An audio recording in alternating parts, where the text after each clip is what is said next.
a jet shot down, and apparently it was like a Kuwait friendly fire. I don't know exactly like why this happened or what the reason was, but apparently they massively fucked up, and somebody had their 3 of them got shot down. Was all 3 of them friendly fire? There's no way that I know one of them was shot down by friendly fire, but I have no idea. This is one of the most humiliating defeats the United States has ever suffered. Wait, what? What is this person even talking about? What? What do you mean? Who is this guy talking about? Oh my god. 3, yeah, it was. All friendly fire. What?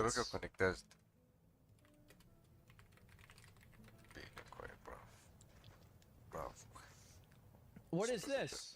Photos of the crew down by the F-13 jet. Iran air defense. Oh, this is...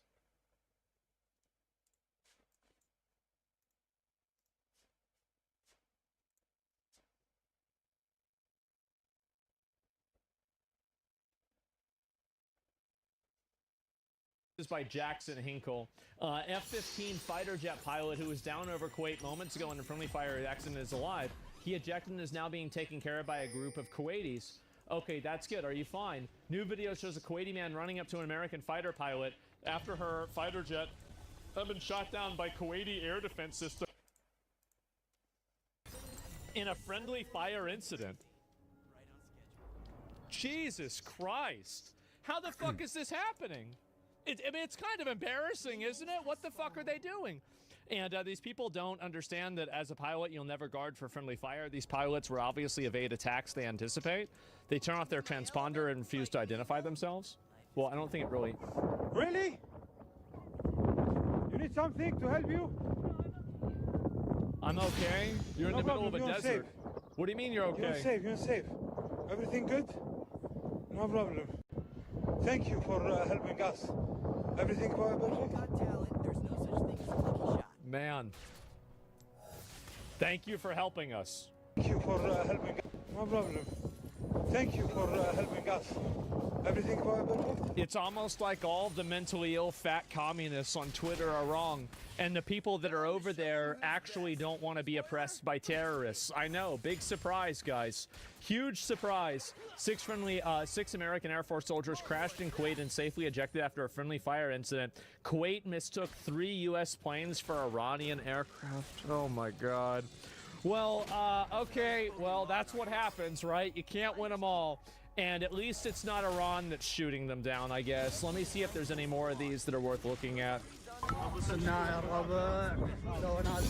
Iran has aircraft? And this is them here? Jesus, fog of war? Mistakes happen. Oh, jeez. Oh, jeez.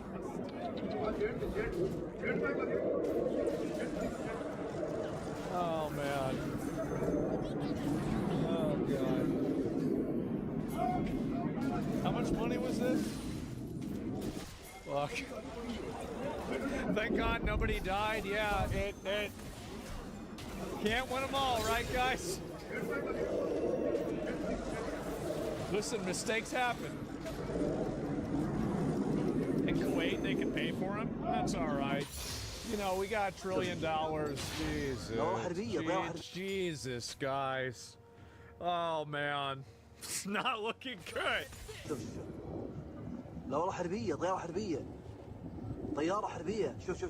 Oh, no. U.S. #1. Yeah, right, guys, for sure. And I guess maybe it seems like Kuwait #1, U.S. #2. Dramatic video of the U.S. Air Force falling out of the sky after being targeted by Kuwaiti Air Forces. Jesus. And there, jeez. Fuck, man. And nobody died? Oh my God. Well, I'll take these artifacts oops.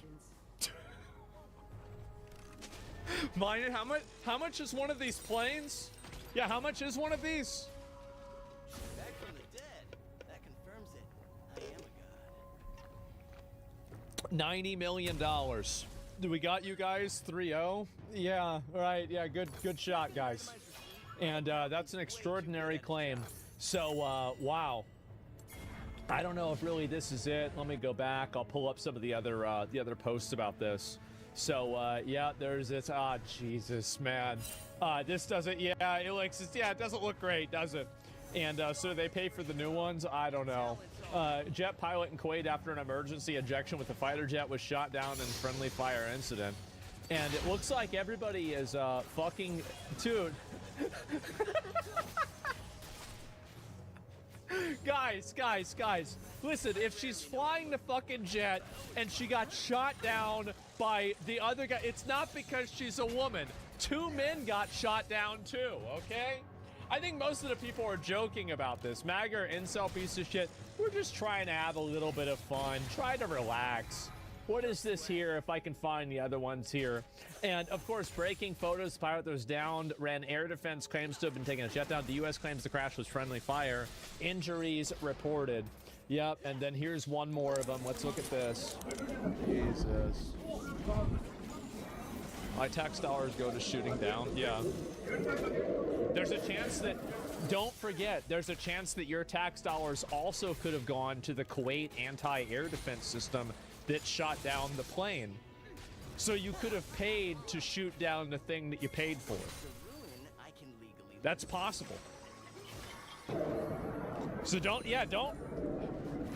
underestimate it, all right, guys? Oh my God. It was 1,000% our Patriot system? Who knows? I mean, if it happened over Kuwait, it probably wasn't the Iranians, right? I mean, let's be honest. No, you're trying to fire the pilot ejected safely.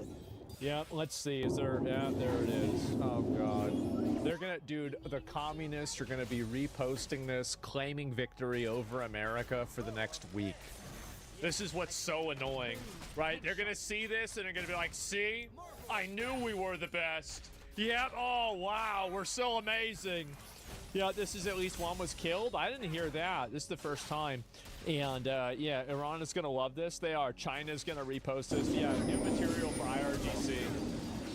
I don't even know if they have the internet that much over there now. I mean, like, they haven't really been posting much of anything. Why is it so difficult to not shoot down your own plane? Friendly fire is always real. I mean, shit happens, man. Like, that's it. Here's, well, this one looks like a good one. Yeah, oh my God.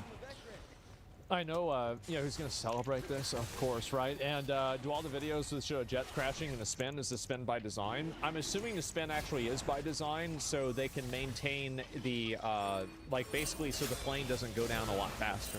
Like, and I by the way, I'm making this up. I'm totally making this up, but it would logically make sense that the spin would be by design to prevent it from, you know, going into, like, an accelerating force down and make it easier for the pilots to, eject out of there.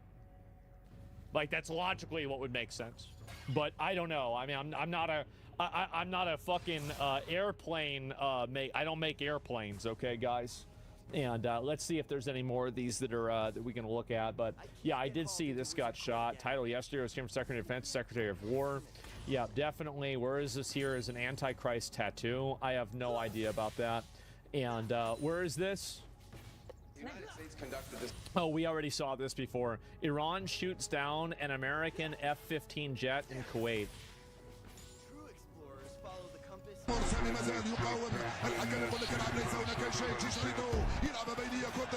I told you, by the way, I told you that they were going to be doing this.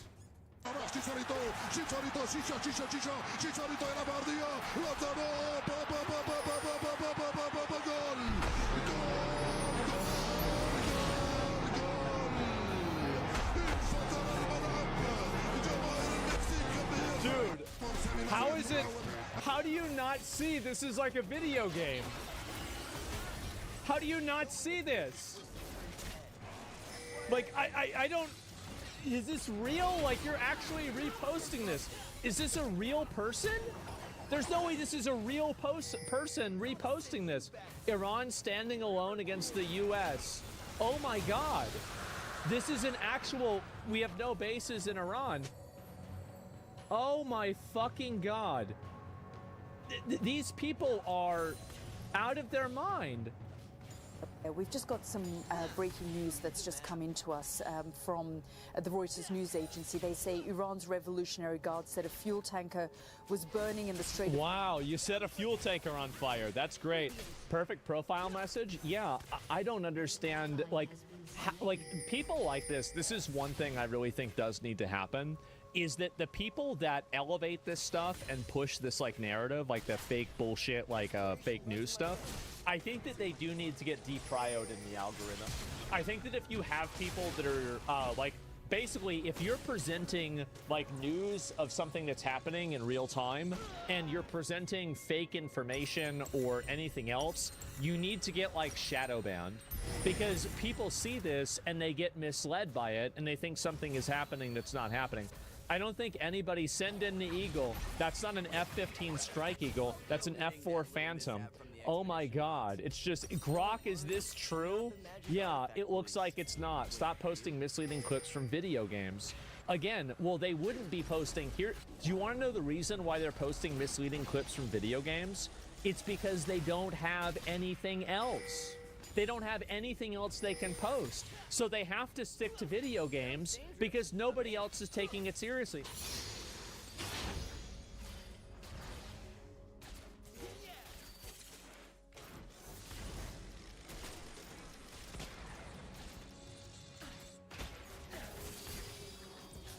Lightfeather never gives up. You learned that from me.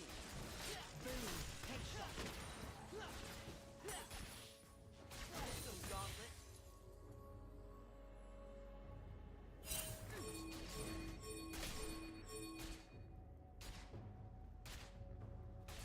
No plan survives first contact with me.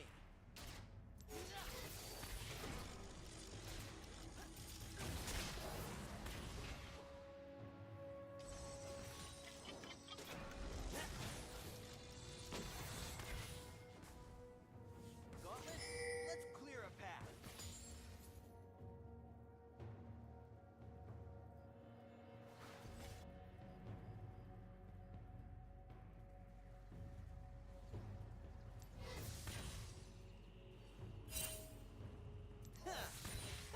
I can blink and still not miss.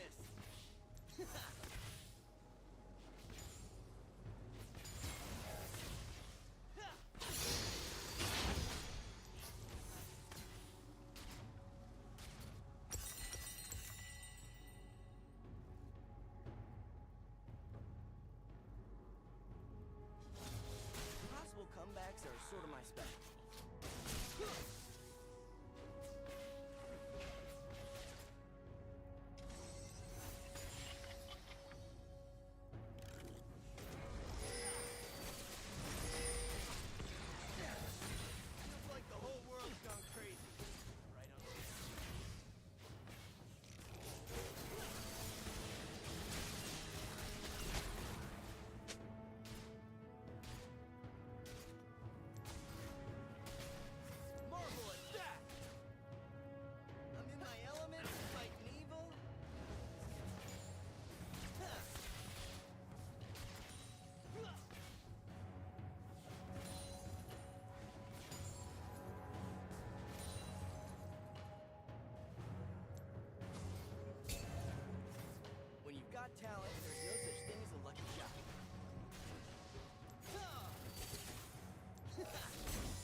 I'm Rachel Maddow. It is 1 p.m. Eastern Time, and you are joining MS Now's ongoing coverage of the United States having apparently started a war with Iran for some reason. For some reason. Don't you love this? Your guess, your personal guess, sitting at home watching me right now, your personal guess is as good as any as to why the President of the United States has just started this war.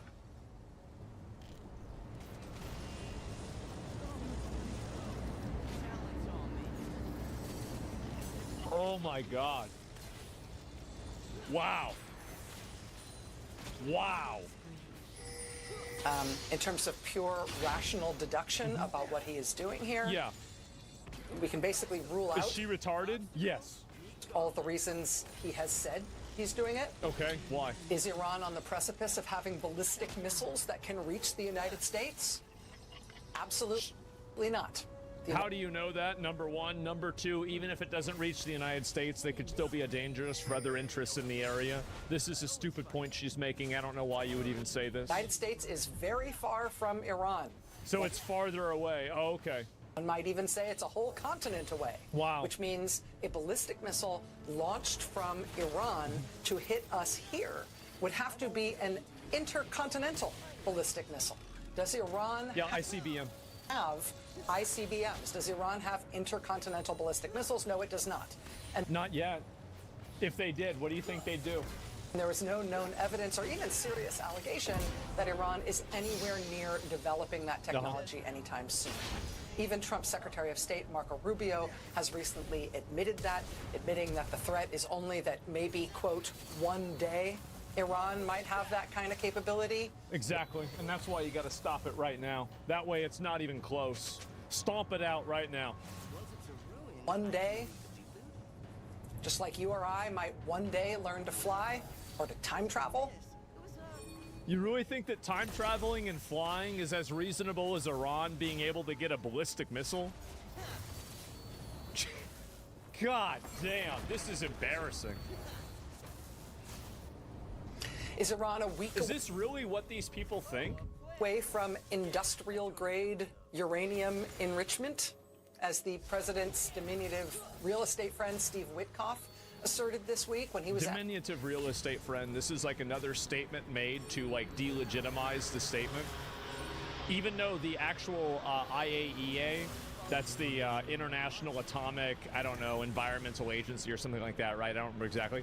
But like they even said that Iran, so like in order to have uranium enriched to, you know, be useful for any sort of like power, it's at like 3 to 15% or something like that. And they detected uranium enrichment at 60%.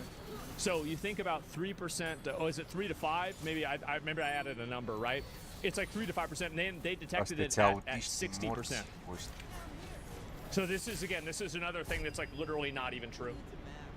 asked about the Iran talks he is inexplicably part of on behalf of the United States government and the people of the United States, despite his only relevant experience and training being that he is an old real estate friend of President Donald Trump. This is all more personal attacks and delegitimization. There's no actual thinking or argumentation that's happening here. 60 to 90 is super easy to do. 90 is for a nuke. Well, and it's also that you can probably make a nuclear weapon below 90, but it might just have, it's basically a dirty bomb. That was the main concern that they had too. Is Iran, as Steve Witkoff says, a week away from achieving industrial-grade uranium enrichment for their nuclear program? I'm sure you know this answer better than he does. Why don't you tell us? No, they are not. Okay, well, thank God. Now we have this random person telling us that they're not. Okay, good. No, they are not. Not only has there been no American or international evidence or intelligence made public. That's not even true, by the way. As I said, the IAEA already detected that they were enriching uranium way past that. That suggests even that they are doing that. But even the Trump administration says explicitly that that is not happening. Marco Rubio on Wednesday at a press conference in St. Kitts and Nevis told reporters, quote, they are not enriching right now. Guys, Guys, they're not Ja, doing it baseball. at this very moment. That means it's probably not going to happen. So why is this happening? Have we just started And also, like, has it ever occurred to you that one of the reasons why they're not enriching is because we blew up their facility? Duh. a war with Iran because they have got some advanced nuclear And we've also gone and killed their scientists, too. And Israel has mainly done that. program that's rushing toward a bomb? Ask President Donald Trump, who insists that the last time he ordered the bombing of Iran in June, that, quote, totally obliterated their nuclear program. Yes. It's hard to say that anything totally obliterated, gone, pulverized, erased from the earth might now suddenly be back again. And so therefore a war must urgently start today. This is just embarrassing. It really is. It's an embarrassing line of argumentation, and it's sad to see that this is what, you know, passes for like mainstream media nowadays. It's the idea that, oh, do you remember like whenever we nuked Japan, and now Japan is this massive, sprawling, huge economic powerhouse, and it's one of the most profitable and prosperous countries in the world? It's so embarrassing to see somebody talk like this. It really is. So what are we doing here? It's mainstream propaganda. It's not It that is. they're about to get us with Mainstream propaganda. intercontinental You're ballistic right. missiles.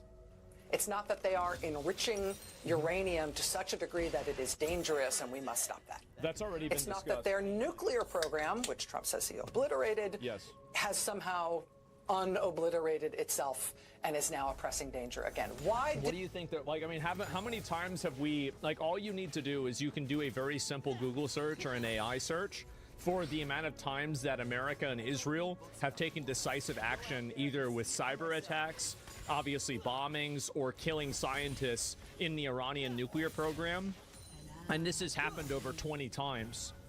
So, like, this entire concept that they're not going to stop doing it is reinforced by every single other time that we tried to stop them and they kept doing it. did we just go to war with Iran? The president has said a couple of times in recent days that he just wants the Iranian government to No, say te cred the că mi-a făcut words așa ceva. that they are Why not do the leftists never talk about the protesters that are killed? Because they're ideologically captured. pursuing a nuclear bomb, suggesting that if they would just say that, that would be enough to stop the United States from starting a war with them. Well, That's the obviously not true. Iranian government actually, over and over again, keeps saying that they are not developing a nuclear bomb. They will say it But they said they're not building the bomb. Wait. Well, yeah, I know they're enriching uranium and they say they want to kill us and everything, and they're trying to hire new scientists and they're buying new centrifuges. But no, they said they're not going to make the bomb. Oh my God. whenever you like. They say it whenever they are asked. So that does Isn't it scary that these people can vote? That's such a huge problem. not appear to be the reason either. Jesus. So why do you think President Donald Trump has just done this? Why do you think he has just started a war with Iran? Is it because his heart bleeds empathetically on a human level for the protesters in Iran who have been killed by their own government in such huge numbers in January and February of this year? Is it No, it's not just January and February. It's been dialed up in January and February. If you go against the Iranian government, if you leave Islam, if you do 50 other things, they also kill you, and they've been doing that all the time. There's like the normal amount of their citizens that are killing, and this is an elevated number of citizens that are killing. They usually don't kill this many of their citizens at the same time. because Donald Trump really feels for the Iranian people? Is it because his heart throbs with a passionate support? She's obviously being facetious here to make Donald Trump look like a bad guy, that he doesn't actually care about the Iranians. It's obviously what for the right of free speech Yeah. and the right of people everywhere to protest against their own government Yeah. and not Being face violence because of it. Is that what you think? If so, good morning. I hope you have slept well for this past decade in which you've been dead to the world. But, I mean, Yeah, just he's stupid. He has no idea, right? Of course. suspend disbelief for a moment. Hello? Just suppose that the reason the United States of America has just started this war with Iran is Because, as the president said today in his weird pre-recorded video message in a baseball hat and a suit jacket that the White House released at 2:30 in the morning, the president... Well, yeah, they released it at 2:30 in the morning because that's whenever the strikes happen. Like, duh. Like, this is the kind... Like, this is what these people do. They're so dishonest. It's unbelievable how just blatantly and plainly dishonest they are. Yeah, they released it at 2:30 in the morning because that's when the strikes happened. Duh. He pre-recorded it because he was in the Situation Room running the fucking operation when the strikes happened. Like, how do you even... This is... Oh my God. How can you be this dishonest and this stupid? It said in that stilted, strange statement, squinting at the camera with his eyes shaded by the gigantic white hat he was wearing. This is, again, more, this is like theater kid alliteration in order to make a point that's not real, that's going to make a bunch of the stupid people that watch this show try to think, oh yeah, that's so true. He said that he's doing... It's so pathetic, isn't it? ...this because he wants the people of Iran to rise up and overthrow their despotic government. Which is good. At his instruction. Yes, which is a good thing. At his... Oh, wait a second. At his instruction. No. This is something that they were trying to do. And the reason why they're trying to do this, as you mentioned earlier, is the fact that they were getting killed by the government. They were trying to do this for months, and they were getting massacred. That's why Iran turned off the internet, is so they could massacre and genocide their own people for speaking out against them. And maybe they will. What a disgusting thing to say. Maybe they will try. But Iran is a huge, complex country. It's a big country. 92 million people. That is more than triple the population of Iraq or Afghanistan when we started our disastrous regime change wars in those two countries 2 decades ago. Iran has considerable regular military forces, but it also has a huge Revolutionary Guard force, which has effectively its own army, its own navy, its own intelligence service, its own special forces. It also plays a huge role in the massive, suffocating, brutal domestic security services that are happy to terrorize the Iranian people in the best of times and to massacre the Iranian people in the worst of times, which they have done in the last years. Exactly. The Iranian Revolutionary Guard Corps has massive economic interests. They have a huge hold on multiple sectors of the Iranian economy. Yeah, that's the problem. And to state the obvious, the Iranian Revolutionary Guard Corps is not the kind of force that's going to go poof if a dump... Yeah, they are. If you drop a bomb on this area, they go poof. Justice takes wing. That's how it works. You do that 5 or 6 times, the rest of them are going to run away. What do you mean? This is the same kind of person that says you can't just go poof and get Maduro. Yeah, you can. Of course you can. Donald Trump airstrike manages to kill Iran's supreme leader.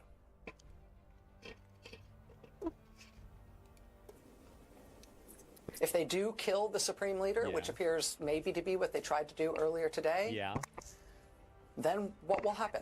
I mean, this isn't Venezuela. There's no vice Ayatollah who's going to step in and take over the top job, except she'll take calls from Marco Rubio. Right? What will happen then? I love how they say this, what's going to happen, even though what's going to happen was very readily outlined and defined multiple times. They've already said what's going to happen 50 times. You didn't listen. If you voted for Donald Trump for president because you believed the hype that he was America first, that he was against foreign wars, that he was definitely against regime change wars in foreign country, well, again, good morning. I hope you slept well. But the president in this case says explicitly that this is a war we are waging for regime change. Good. Good. And the existing leader, Khamenei, who has been in place since 1989, there is no other person of that stature to just pop in place? Yeah, actually there is. Khamenei's, so this is another thing that's just simply not true. Basically, Khamenei has, and the Iranian government has a support level that is even lower than Maduro's. inside of, and this, it's very hard to measure this because it's a country that's oppressive, that kills you if you disagree with them. But if you look at independent polling, you'll see that the percentage of people that support the Iranian government is about 15 to 20% of people, right? It's a very, very low percentage of people.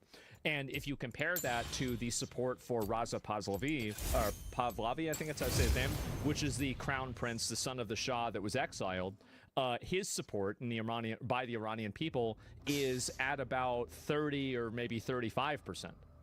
That's the last time that I checked. So not only is that not true, but I don't even know if he's the second most popular. It's just not even true. Like, I don't know, how do you go on mainstream media and say this? You don't even know what you're talking about. And say, okay, it's done. We've made that change.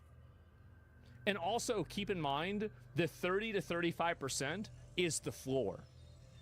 And the 10 to 15% is the ceiling.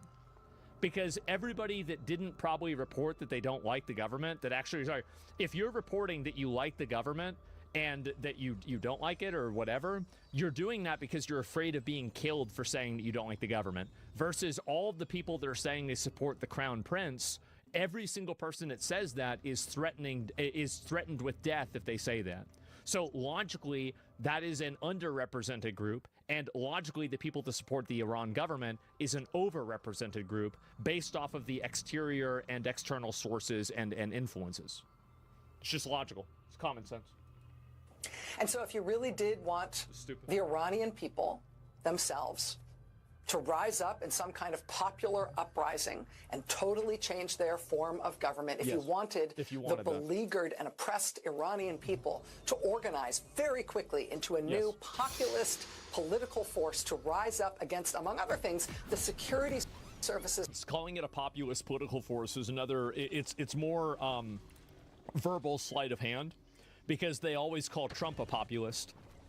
And what they're doing is they're trying to create a verbal continuity and consistency behind the Iranian protests and Trump, and basically giving a implicit ownership of Trump of the Iranian protests by using the same vocabulary to describe both of them. There that have been massacring them by the thousands this month and last. If you... It's so manipulative. Yeah, that's just what these people are. They're just... And the thing is that there's a lot of people that watch this that aren't discerning and they don't see that. But for some reason, you know, they just... It makes me very mad because I view this as very low-level manipulation. This is low-level manipulation, and I think that Americans deserve better propaganda. This is honestly pathetic. Wanted that to happen. You probably could have taken some steps to help that happening. Yes. To make sure they can organize and can communicate. He has, and so is Elon Musk. Are you gonna give a shout out to Elon Musk for giving Starlink to Iran for free? Oh, let me guess, you're not. You're probably not going to mention that at all, because you don't actually care about the Iranians that are getting massacred. You just care about something that makes Donald Trump look bad, or something that makes Elon Musk look bad. If 50,000 Iranians die, it doesn't mean anything to them. Starlink did absolutely nothing, by the way, but they tried. Right? Maybe you would have turned the internet back on. And when you, Donald Trump, in your baseball hat, proclaimed on that weird taped message today that the Iranian police and the security forces and the Revolutionary Guard must surrender, they must lay down their weapons, as Donald Trump said this morning at 2:30.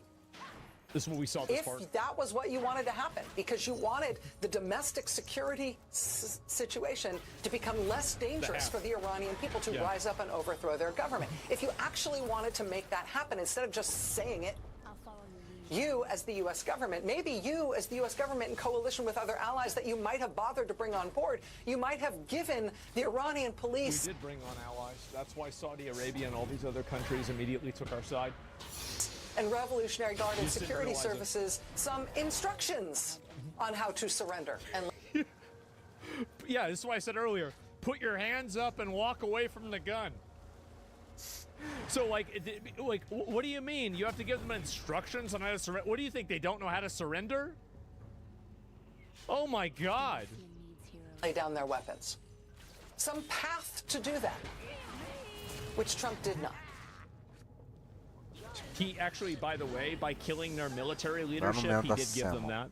Because now they don't have that central state of command, and so it's easier for them to mutiny and step away from the government because they don't have that consolidated power structure. If you cut off the head of the snake, it's easier for the different groups of those people to fracture off and then not follow orders because you've disconnected the chain of command. It's just, this is not even true. As I say, you might have taken steps to turn the internet back on in Iraq. So the people there, the Iranian people could reach each other and the world, and so the world could reach them too. If you actually wanted the Iranian people... I'm assuming doing that would probably require a boots-on-the-ground operation. And so, like, this is the issue, is, like, these people create a catch-22. They say, well, you need to go turn the internet back on, but you also can't have boots on the ground. Okay, well then it's a lose-lose. Either I'm right, either you're right or I'm wrong. It's just retarded. To have a chance rising up against the regime that has oppressed them for so many decades, you might not have gutted the crucial Farsi language Voice of America communications platform and put it in the hands of a soft-focus election denier, local news anchor who is... The Farsi-focused election, this is, again, it's another misunderstanding intentional. This has something that's nothing, literally nothing to do with it. To gut staff of Voice of America, U.S.-funded organizations. Again, maybe it was being misrun for another reason. Most famous for proclaiming the fraudulence of American elections. Yeah. If this is a regime change war, as Trump says... It is. It literally is. You said it. Everybody says it. We all know this. It is. Because Trump is seriously hoping the Iranian people will complete the job for him. Yeah, that's correct. They've asked him to do this. I think it's important that she's not adding in this context. They're painting Trump's name on the walls. They're begging Trump to come and help them. Yeah, that's the whole point. Duh. It is worth knowing that there has been no serious or even unserious effort by the United States to make it possible, let alone plausible, for any uprising by the Iranian people to succeed. What if I told you that bombing them... What if wait a minute. So you're making... Okay, so let me get this straight. So you're making this video because America is bombing the leadership and destroying Iran's military capabilities and decapitating their military leadership. So, you know, the military is totally disjointed and it's not organized anymore. And now you're complaining that they're not helping the Iranian people? If they weren't helping the Iranian people, you wouldn't be making this video. This is so sad. There's always a trail. And so why did Donald Trump just start this war? Why is this happening? Cui bono, right? Who benefits? It's always useful to start that question in any country. Yeah. Who benefits? Who wants Iran bombed off the map and for their own reasons? Pretty much everybody except for Iran. Yeah, pretty much everybody. Who are Iran's rivals and enemies? Perennially, it's the Gulf Arab states, countries like Saudi Arabia and United Arab Emirates and Qatar. You know, Qatar, the country that just gave Donald Trump a really, really nice $400 million plane, really a gilded flying palace. Great. Great. Maybe we can finally move past this Middle Eastern war thing. Maybe we can finally stop having these endless wars in the Middle East where we're killing people over there. Finally, maybe we can stop this rather than continuing. And this is the problem that American media has like this, is that they act like they're anti-war, but they are unable to ever move past the previous grudges. Like, yeah, Qatar, Saudi Arabia, everything. We've had problems and conflicts with these people. When is it going to end?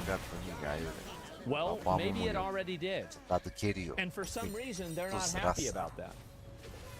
And also, by the way, this was gifted to the United States government, not to Donald Trump personally. So this is also another misrepresentation again.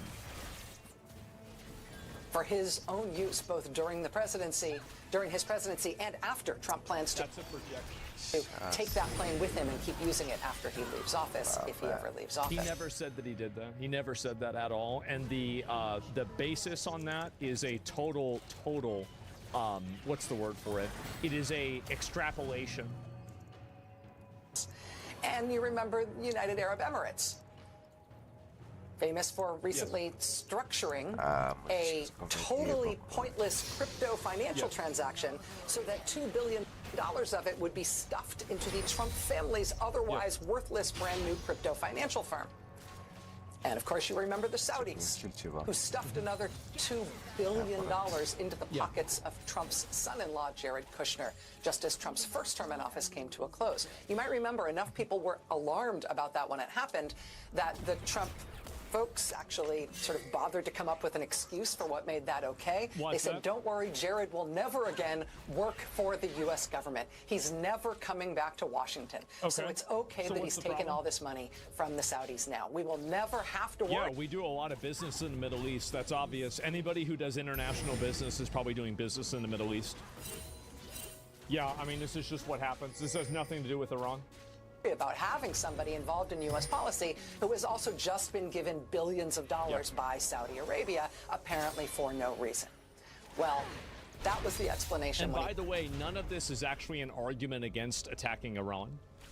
I want you guys to understand this. So, like, now what she's doing here is she's creating a personal insinuation that Trump is corrupt. He got bribed by Saudi Arabia to bomb Iran, and that's the reason why he's doing this. This actually has nothing to do on whether you're not at any point in this video. She has not made a case for why it is a good or a bad idea to bomb Iran.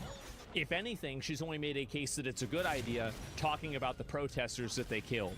And so the only thing that she's hanging on to are Trump implications that are like personal attacks that then she hopes that the audience will extrapolate into it being a bad faith policy decision. That's what she's doing. He took all that money from the Saudis at the end of Trump's first term. And now today, who has been leading the negotiations on behalf of the United States government with Iran before we just started this war with them today? Jared Kushner? I mean, Secretary of State Marco Rubio was in St. Kitts this week. It wasn't him. Yeah. No, it was Jared Kushner. Yes. The president's son-in-law. Recently paid billions of dollars by Iran's chief rival, and nevertheless sitting there alongside Trump's tiny real estate friend, Steve Witkoff, who has sought recently to improve his considerable family fortunes by going to Qatar to seek money from its sovereign wealth fund. Yeah. This has nothing to do with whether it's a good idea to attack Iran or not. This is more personal implications and creating a link that could or could not be there. Even if they get, like, even if all of these things are true, this is what I find to be funny about this, is that even if all of these things are true, and there's no way you can prove or disprove this one way or another, it's impossible. But the one thing that is certain is that this has nothing to do on to whether Iran is a good target to attack or not. That's it. Weird that those talks didn't work, Nothing to right? do with it. Mm-hmm. It's like if you were having a backyard dispute with your neighbor, you know, hey, your new fence crosses over on the crosses the property line, comes over into my yard. That tree you just cut down, that hedge you just cut down, hey, that was mine. You're having a neighborly dispute with your neighbor on your block.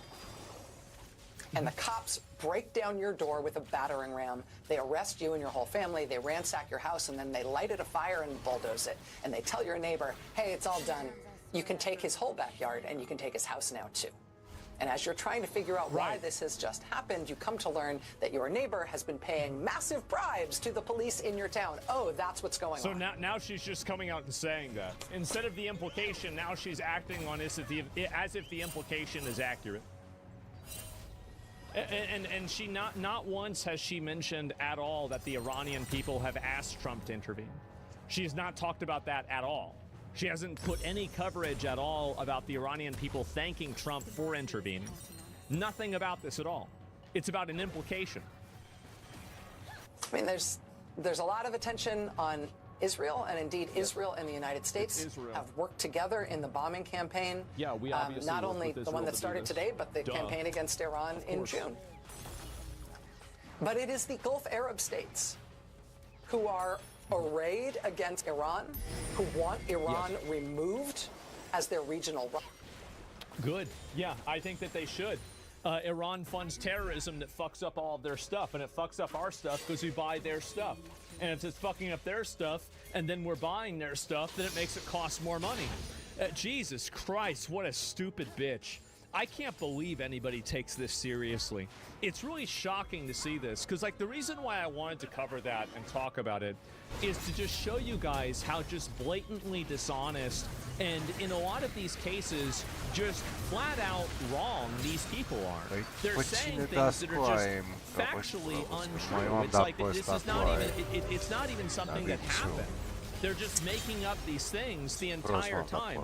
It's fake news, exactly. It's total fake fucking news. You have to be dumb to take it seriously, exactly. And so that's why I want to call it out, is that people like her are just absolute fucking retards. And I actually don't think that she's stupid.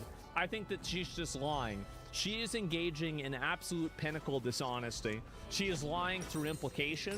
She's lying directly. And she's also lying in, you know, just basically the way that she's representing the facts and also selectively omitting other facts. Things like, for example, the Iranian people asking for Trump to do this. Things, for example, that there are plenty of other countries in Europe that also don't want Iran to have nuclear weapons.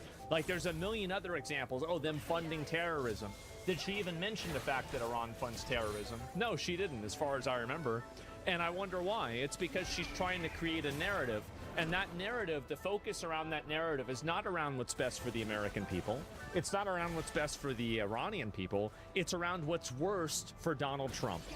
And that's the entire focus. It's not about whether this is a good decision or not. She never made a single argument about whether this is actually beneficial for us one way or another.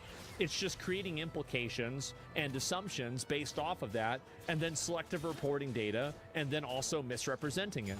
That's what happens.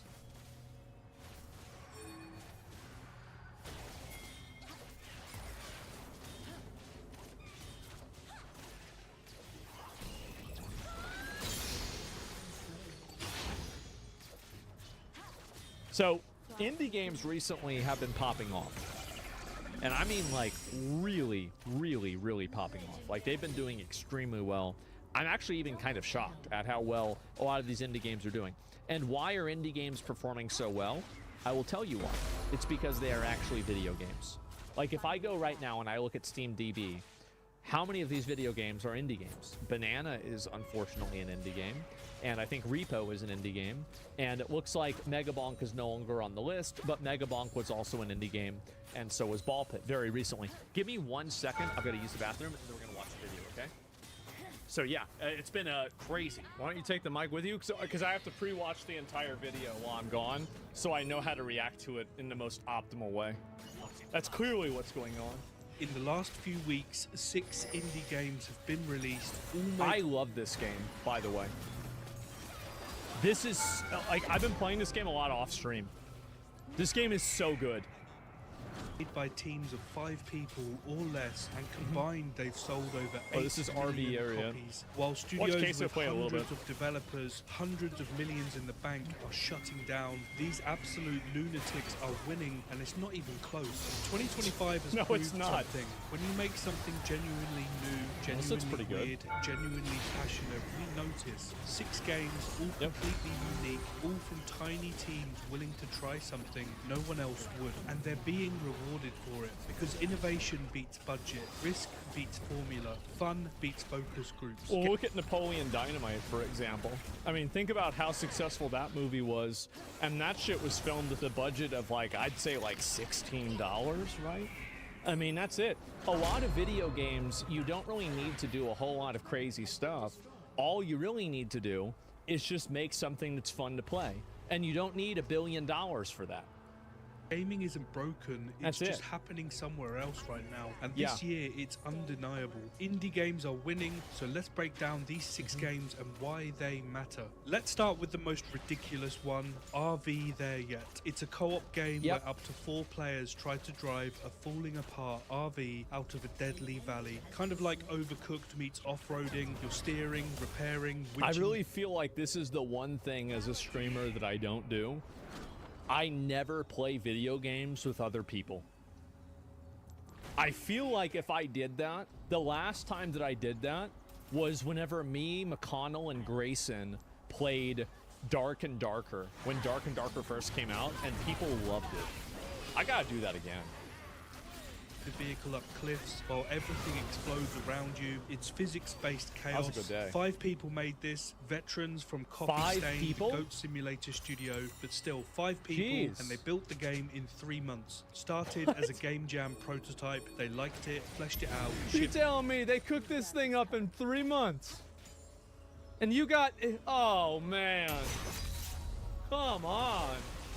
it 3 months from concept to release. It cost just £6, sold 1.3 million copies, hit 100,000 concurrent players on Steam in its first weekend, and for context, that's incredible. more than most AAA games see at launch. And here's why it worked. They embraced the jank, the RVs. It's because the game's good, and yeah, you're right.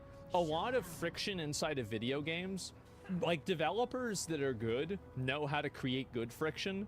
Developers that are bad create bad friction. It's pretty simple. Funky controls, the physics glitches that send you flying. It's not a bug, it's a feature. They knew it, shipped it anyway because the chaos was the point. Speed, madness, fun over perfection, and it paid off. These guys are laughing all the way to the bank right now. Then there's Clover Honestly, Pit. like watching this does make me want to play the game. Now warning, because this one is addictive. Don't say I didn't tell you. So beat this game so well. It's a roguelike where you're trapped in a cell with a demonic slot machine. You spin to earn coins to pay off your debt each round, or you literally fall into a pit. It's part luck. Why can't we do this in real life? Part strategy. You're manipulating reels, triggering combos. So this is like Balatro, but you die? Charm to bend the odds, trying to snowball into a lucky run before you go bankrupt. 2 people made this game. 2 Italian dudes from Panic Arcade. Nice. That's it. It cost just £8.50, sold 100,000 copies in the first 24 hours, hit half 100,000 in a day? That's incredible. Wow. 500,000 sales in just 8 days. Holy Currently sitting at shit. over 750,000. I've never even heard of this sold thing. with a 90% positive rating on Steam. See, I really got to get my head to the ground and be listening to these games, man. Because, like, I feel like I'm so far behind the ball in terms of playing a lot of these newer, cool games. I am so bad at this right now. I need to do a better job. Takes slot machine mechanics and turns them into pure gameplay dopamine. No microtransactions, no real money, just the addiction of watching combos pop off and your numbers go up. They made gambling fun instead of predatory, and we noticed. And a personal favorite of mine, Bull X Pit. This one's this is my favorite, bro. I love this game so much.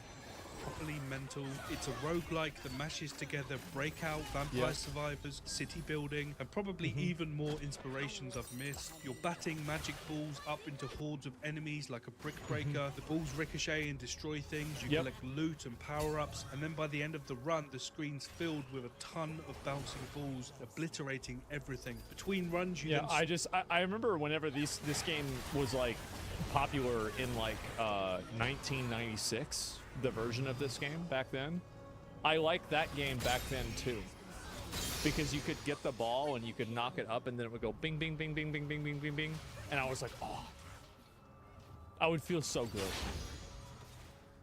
Switch into building a little city that Felt unlocks so good. permanent upgrades. It's multiple genres, one game, outrageously addictive, easy to pick up, satisfying to master, unique, addictive fun. And it was made by only one person, Kenny Sun. Who the fuck did this?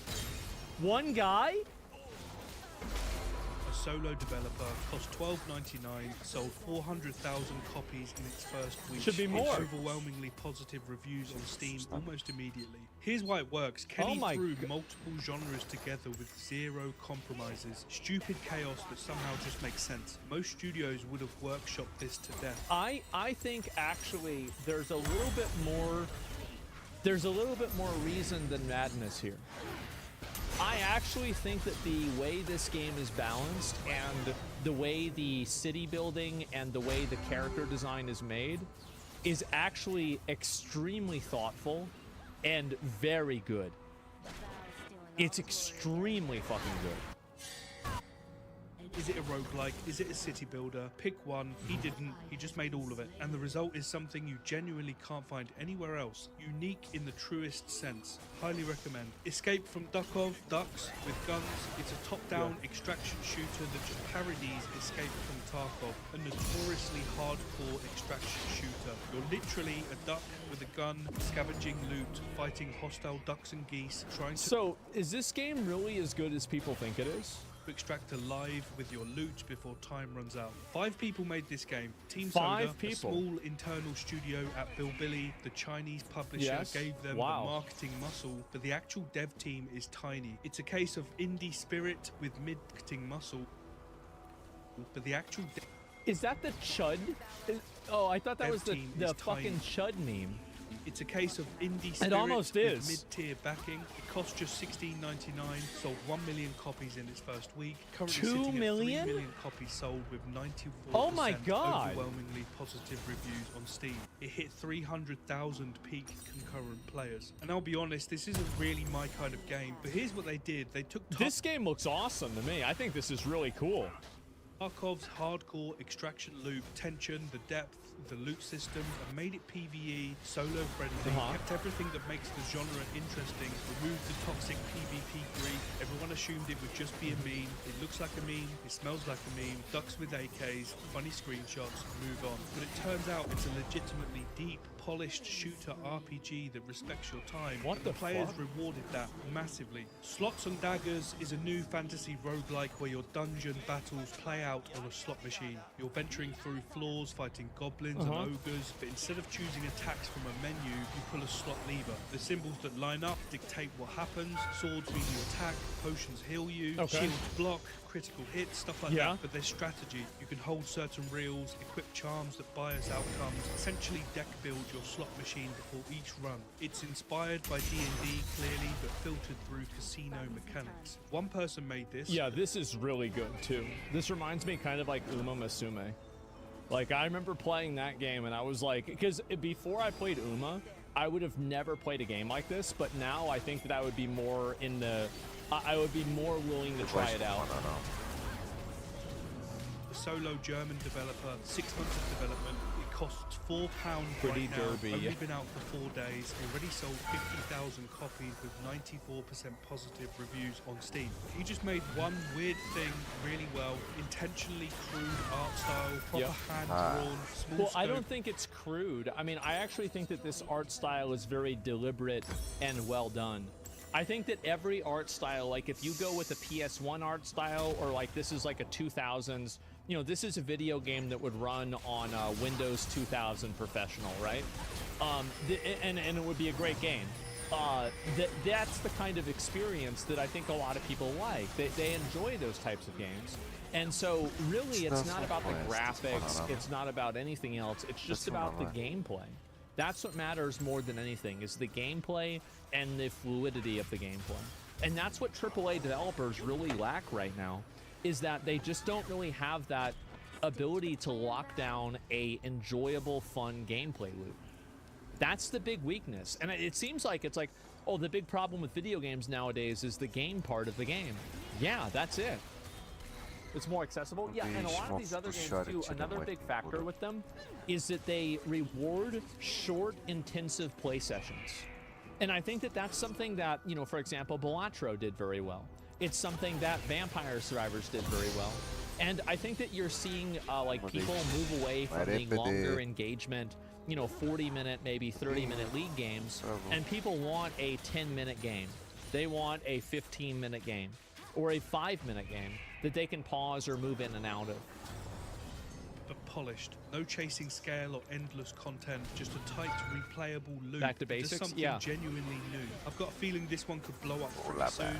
Another one I highly haven't played it. recommend checking out. Maybe I'll try it out. Megabomb, we covered this one already. Yeah. A solo developer, Vampire Survivors One in guy. 3D, sold 1 million copies in 2 weeks. Currently estimated around 3 million copies. This was a really good game.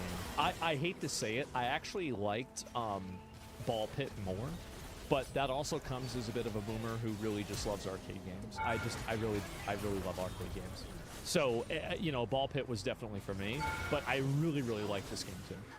sold. It's was the amazing. same pattern: tiny team, weird idea, massive success. Yep. So what do all of What these is have in that? common? Innovation, risk, fun first, sales second. A They were clear made with a combined budget of less than a meal for 2 people at Five Guys.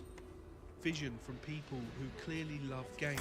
While 26% of European game professionals were laid off in the past year, with over 10% of them still looking for work and 13% of them leaving the industry entirely, these tiny teams were just building something genuine. Another thing too is that a lot of these video game, like these guys that are really good at coding, some of them might have skills that are unique to the video game industry, but some of them have skills that I think can be translated to other industries.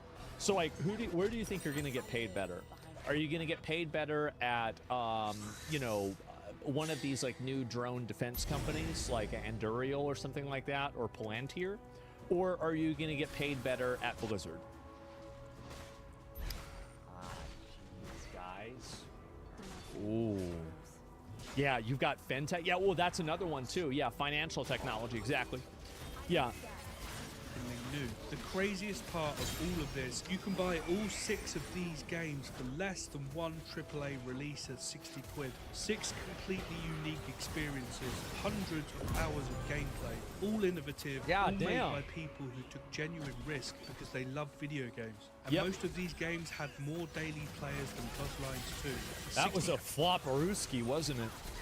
£60 game, a game that peaked at 27,000 concurrent players on Steam for a fraction of the price and a fraction of the development time. The pattern's clear: small teams moving fast, building what they actually want to play. No Well, big it's what I've been saying before, right? Where a lot of these video games become too big to succeed. The machine becomes so big and so bureaucratic that it becomes oppressive and actually a barrier to creativity and to productivity. And I think that you see this happen in all kinds of industries, where small teams that are efficient can be more agile and function like a Viking longboat. I feel like a lot of Viking longboats probably didn't crash and hit icebergs and fucking everybody dies, right? I'm sure it happened, but not like the Titanic. You know, it's much easier to turn one of those than it is a Titanic. And I think that's what happens, is that you have these really, really big games that are in development for 7 or 10 years, and big surprise, by the time this game comes out, the entire industry has changed. And I think that really small teams are able to look at a trend, immediately see what the customers want, react to it, create a gameplay loop, and then put it out there.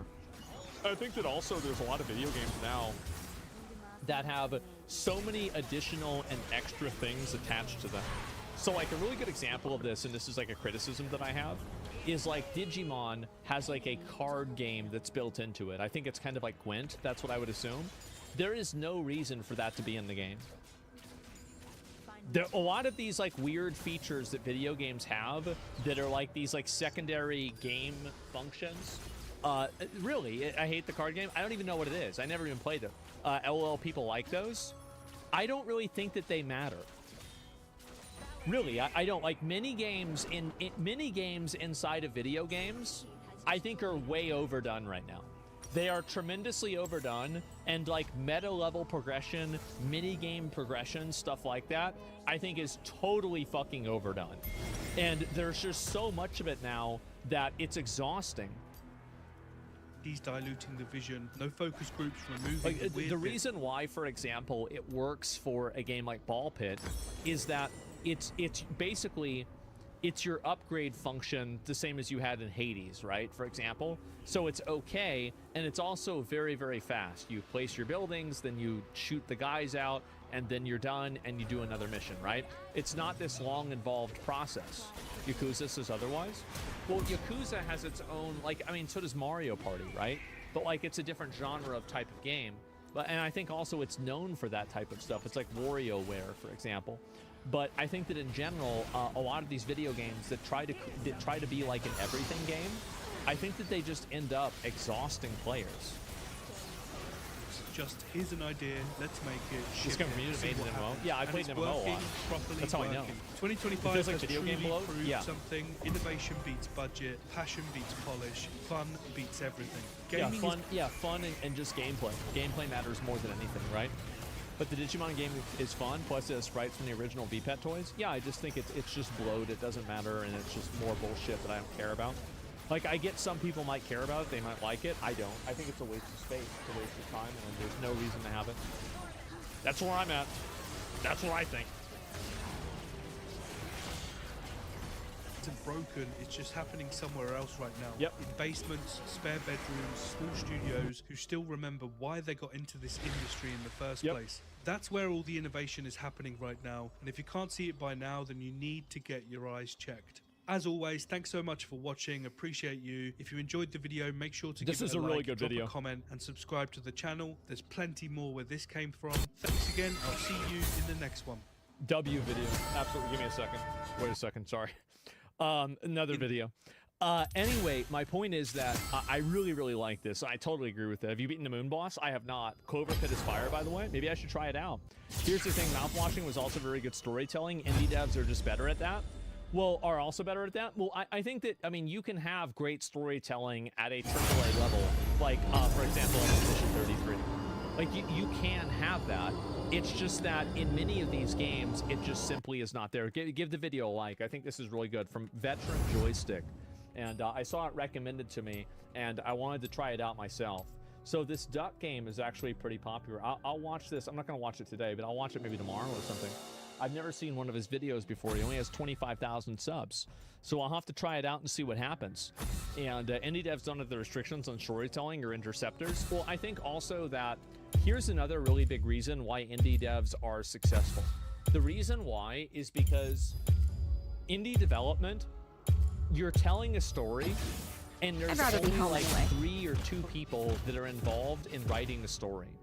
Whereas whenever you're telling the story for maybe Assassin's Creed Shadows, you had 30, 40, 50 people that are involved in one way or another with the narrative design. And so whenever you have such a large team spread out, the message of a story gets diluted. And I think that unless you have like one guy that's at the helm that's directing this, like for example, the way the Kojima, right, is he's the guy that's directing the way the story is going to go, then you're going to have a problem with making things like that happen. Yeah, also you have HR. Yeah, sure. And you have 30 people telling them how to change it. Yeah, it's like, it's very hard to design something that is a, you know, like a creative passion by consensus, especially not by corporate consensus. And I think that's the big weakness that a lot of these games have, is that they're just they're designed by consensus. That's it.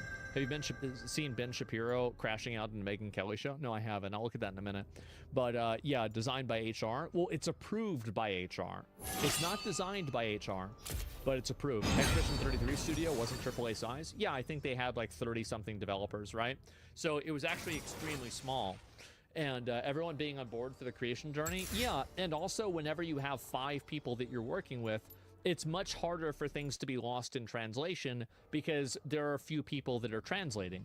So now, whenever you have all these people constantly talking and doing all this stuff, it's hard to really have a consistent, universal message. And I think that's the big difference, too.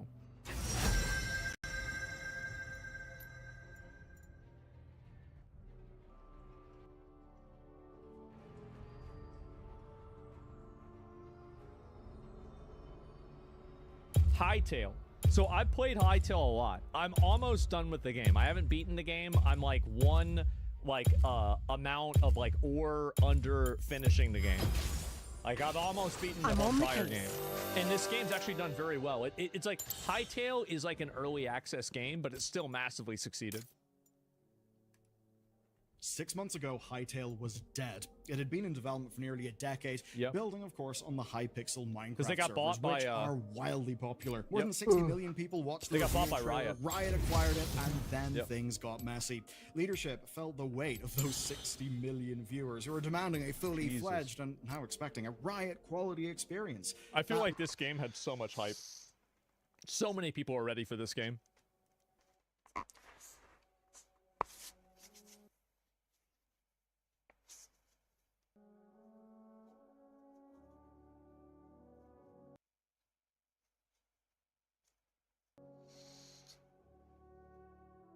Led to them doing things like rebuilding the engine from scratch, you know, so that it could could also be a mobile game, and probably anywhere else that it could potentially be stuffed. Because if you're doing something for Riot, it's got to be $1 billion franchise. Yeah.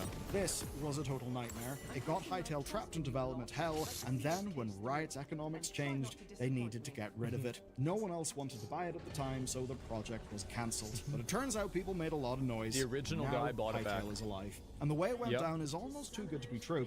Fan outreach drove Hypixel leadership, Simon and Philippe, to buy the game back from Riot. It actually seems Riot were happy enough to sell it to them. They then iterated It's on insane. They bought the game, it didn't turn out the way they wanted it to, and they sold it back to the guy they bought it from.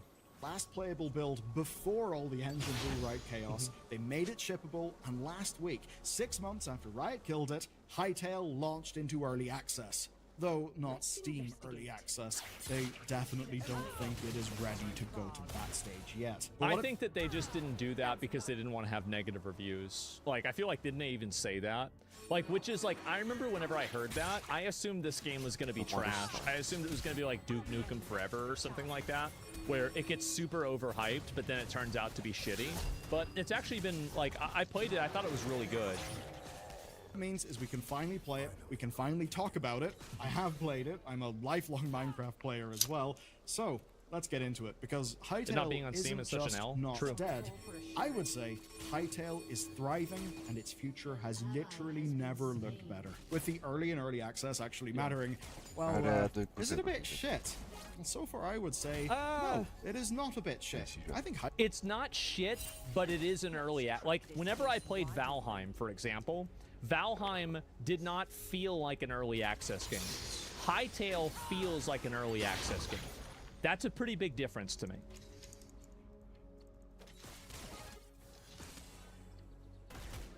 I'm not here to serve. I'm here to protect. Hytale really does work. Now, early reviews have leapt on the Minecraft 2 framing because it's basically a sandbox crafting game with years of taste refinements baked into it.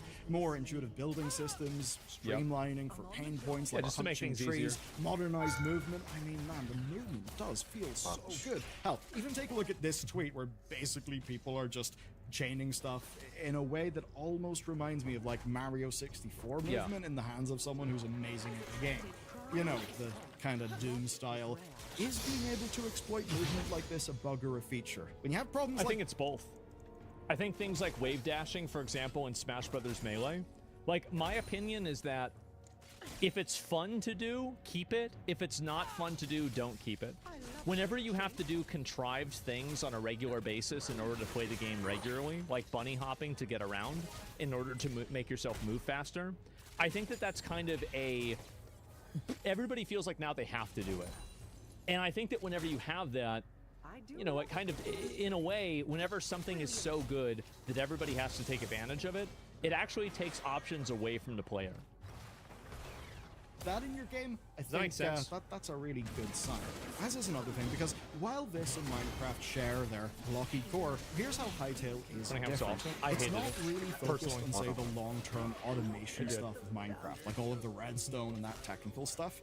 Instead, the sort of action RPG elements of it are way more amped up, with a lot more depth, and frankly, just a lot of juice. They look and feel good. I think that it's decent. I don't think that, like, like, for example, a lot of the NPCs in the game have very similar combat patterns, and I think that they could add in more stuff. But, like, for an early access look at the game, I think it's a great foundation. It's a tremendous foundation.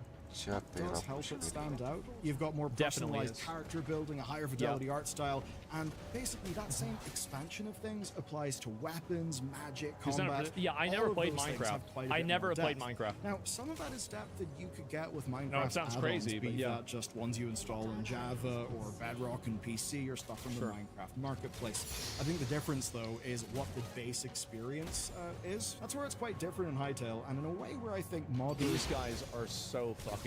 They do so much damage. It's insane. And they attack, like, once every, like, 0.1 seconds. I hate these guys. I hate these guys.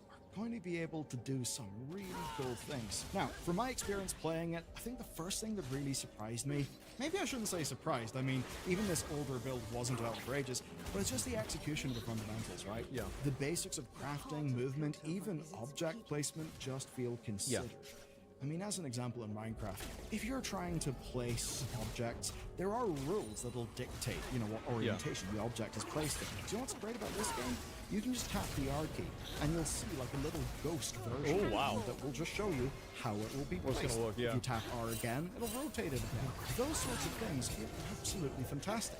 And also, well, they've gone away from the block-based crafting of Minecraft. It's now done at these crafting tables in a way where it's not about arranging blocks, which, let's be real, is a lot closer to how so many Minecraft players actually craft in the game these days. It feels really I don't know good. about that. And it, to me anyway, it feels intuitive in a way that I think the crafting is decent, but there needs to be more variety with it. Like, it seems like a lot of the weapons and everything, like, whenever I was playing, the dual blades were just so good. As soon as I looted one off of a monster and I used it, and I knew that they were, like, the meta weapon, and I just tried it, and I was like, I actually kind of got mad, because I'm like, oh my god, now I have to use this, because every other weapon is garbage next to this. I suggest someone I know they're going to add in magic stuff too. Friction points that exist in the genre, and what that meant for me Great for coming in movement, fresh is that Mace there is was way just better. a I lot don't of think- little moments so. of delight, be that in the progression or the basic mechanics, that I think show that even at this very early stage, it is engaging. It's actually Well, more. and one of the things that's really reassuring to me is the fact that they've already done a big update. There's already been a big update where they added new content, and the game's been out for like 2 weeks.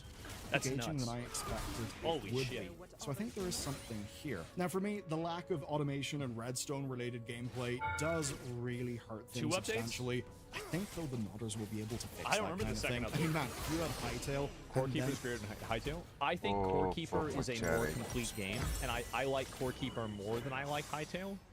But I think that they're both like great games. Like, I think Hightail is an A tier game. I think Core Keeper is an S tier game.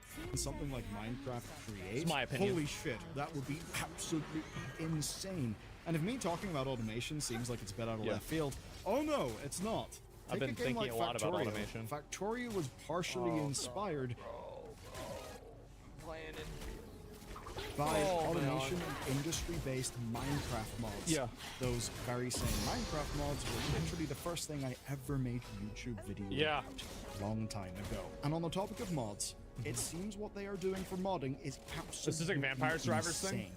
The modding tools appear to be quite amazing, and just to showcase a little bit of that, Yeah. here's a Survivor-style game that one This of is their cool. team made as a mod over the Christmas Wow. break. Is that not just, like, incredible?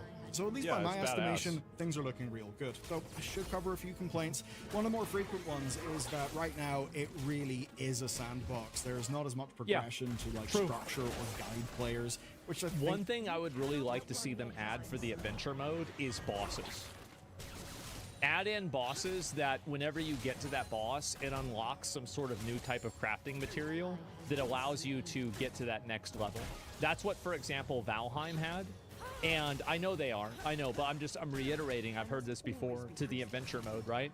Is that, like, Valheim did a really great job. I think that games like this, whenever they truly thrive, is when a game asks you to get to the number 4, but they don't say you have to do it through doing 2 plus 2. Whenever they say you can get to 4 by doing 3 plus 1, 5 minus 1, 8 divided by 2, or 4 plus 0. Like however you want. Like that's the way that, for example, like Elden Ring works. That's the way Core Keeper works. That's the way that, in my opinion, I think every great, truly great game works, is that there is, like, I mean, not everyone, but like a lot of the games that are like this, is that you have ultimately like tons of different options that you have in order to solve a problem. And then the player can create the solution themselves. makes sense. I mean, Hypixel, or to be clear, the new That's what I loved Hypixel about Valheim, Studios Canada, and Elden Ring, they've only and had Dark the Souls, project for a few months, and Valheim. and I think it explains why they were so quick to get modders And and Core creators Keeper. involved, because they can, well, generate content far faster than the studio exactly. can alone. Especially because they can just go in and fill all of the niches that players are kind of finding or wanting. One of the cool And I bit- think that's another thing too, is that like if they're able to add in content, modders are able to add in content themselves, and then the players are enjoying that content, well, now it makes it easier for the developers to know what they should focus on for base game design. because they can say, oh, okay, well, people are modding this in a lot. Maybe we should make this a base feature. It's kind of like in Halo 2, infected mode was just a voluntary thing that you do by changing teams. And then by Halo 3, they made it into an official mode. SWAT was like that too. Like SWAT was not a mode in Halo 2. Players just simply made a mode with like different settings like that. And one thing that I like that bodes real well for the future is public posts They already from hired a Simon modder? that Yeah. are as opinionated in current game systems as the players have been. So here's one message he sent. I need suggestions to make mining in Hytale more satisfying / fun. I'm not happy with it. Finding ores or strip mining is not good enough. So it's good to see that that's kind of their approach to development. Add in the ability to destroy, add in like really big chunks of things to mine, and then find a way to mine out underneath them and then have it destroy the entire thing. Like whenever you mine out, like, have you guys ever done this in Valheim, where you mined out an entire copper vein and then you dig all around it and then you mine it out and then the entire thing collapses and explodes like a massive fucking loot box? So, whichever state Hytale is launched in, that's So good. obviously going to change. That could be better or for worse. It's fun, I yeah. probably think better, but thus far, I haven't talked about numbers. I've just talked about the feel of the game. But the neat Yeah. thing is we do actually have numbers for this one. What a launch this thing Really? has. So, Hytale became the most streamed game Oh, on wow. Twitch. There were hundreds of thousands of people. Basically, it got all the sandbox game creators just out of the woodwork to play And it, obviously. Baldy. Now, there were technical hitches, Oh. especially around content creation and server Yep. access, but Hypixel had spent How about months that? downplaying people's expectations, so Yeah. I think people were actually Yeah, bro, like the way he was talking about the game, I thought it wasn't even going to turn on. prepared for something a lot worse than what they ended up getting. And in terms of numbers, an early unverified source suggests 2.8 million players total. That's wild, and it may not be far off reality. I mean, What does it say? 2.8 million users playing Hytale. Is that total or concurrent? Because if that's concurrent, that's disgusting. That's more than Black Myth Wukong, for comparison. It's more than Monster Hunter Wilds. What the fuck? That's more than Pow World. players total. That's wild, Probably and total? it may Yeah, not it's be gotta be far total. off reality.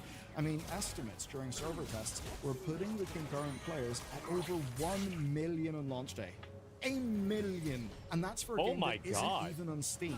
That's absolutely wild, though I do think it is kind of predictable based Holy on shit. just all of the hype that existed for the game. Sure, also seems that their pre-order trends were really, really good. In fact, good enough to solve one of the largest problems that faces early access games. And that's getting a spurt of money, but not enough to actually finish the damn game. Here's Yeah, the cool it thing happens a then. lot. Hypixel revealed that through the pre-purchases alone, that they've actually secured 2 years of development funding, and that's on top Wow. of Simon and Philippe, the Hypixel founders, personally committing to a decade of support. So that's Damn. big.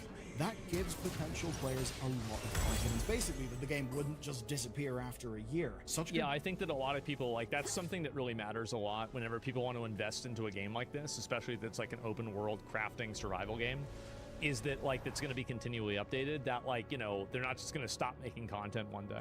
It's the reason why, for example, like, whenever New World announced that, oh, they're not going to make any more content and New World's dying, the player base just basically went into the shitter.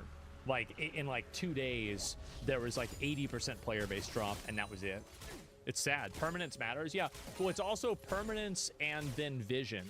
Like, people can look forward to things in Hytale. I think that's a huge thing. pre-order numbers World's probably being wouldn't bought out? happen without people I don't having think that that's confirmed. confidence. But they also wouldn't happen if it wasn't for the Hypixel hype machine being so damn good. Because seriously, this is one of the best bits of marketing that I've seen. When I say it's good marketing, you might be thinking about traditional marketing. But I'd say in reality, the best marketing is just a compelling story that people are interested in. A story people want to follow, because that's a human's work. And in this case, it's the most obvious Phoenix narrative, but in a way that's got credibility, because it really does seem true. Of course, though, Hypixel needed to build around that. So that's why they set expectations on stability and content volume. They were still Over 100 NPCs, thousands of blocks, aren't properly configured, expect unbalanced loot, rough edge. Yeah, of course. still giving people something to look forward That's what I to, heard. but they were doing Yeah. a real good job of hedging against the negative, whilst also driving an ecosystem of sandbox creators who had literally waited a Yeah, decade. I feel like this is, like, there have been 2 times where a developer has undersold a game. The first time was Elden Ring, and I think the second time here was Hytale. Elden Ring, they said it was going to be a great game, and they were wrong. It was going to be a generational top 10 best games ever made. A little bit different. For this game. It also helps that January is a DLC? quiet as hell Yeah, month the for a DLC game like too, this you're to right. launch. They just weren't facing much press competition. I mean, when so little's going on in the industry, Baldur's there's a Gate? pretty low bar I haven't of played that one yet. newsworthiness, so Soon. it's not covered absolutely everywhere. But even with that, you still need novelty Struggle and marketing Trepuri last saturation is before people autist. kind of make that purchase. Handicap So what they did, which was real smart, is they gave modders, server hosts, and creators early access to start building. That meant they guaranteed themselves a massive library of support before the launch even happened. Damn. And of course, Hytale's modding framework, well, they had the perfect tool for that. You see, on January 8th, Hypixel gave modders the green light to start posting their work. And what followed was a huge surge of attention. There's the Survivor-style game I mentioned earlier. There's also Doom being around within the game. There's a side-scroller version. There's just so much. And obviously, it's all broke through. It'd probably take press coverage. And It'd probably take 6 months for something that's like really, really good to come out of Hytale for a mod. Maybe even a year. Like, just realistically. drove massive interest. I mean, just look at Google Trends. It shows engagement Holy figures shit. of magnitude beyond anything before, even when the big news story dropped that the game was first saved. Wow. So Yeah, far so massive. good. Obviously, this is just the start, and there's a lot of room for things to go wrong. To be fair, I'm going to add in a little. Actually, you have to Google Hytale in order to find the website, which I think is creating a larger than average amount of people that are searching for it because they can't look at it and search it through Steam. So basically, the only way that you can look I'm on for model the, for the only way that you can look for the game is by looking at it through Google. There's always a honeymoon period. It's kinda where like you get to RuneScape, play for a game example. you thought would be dead.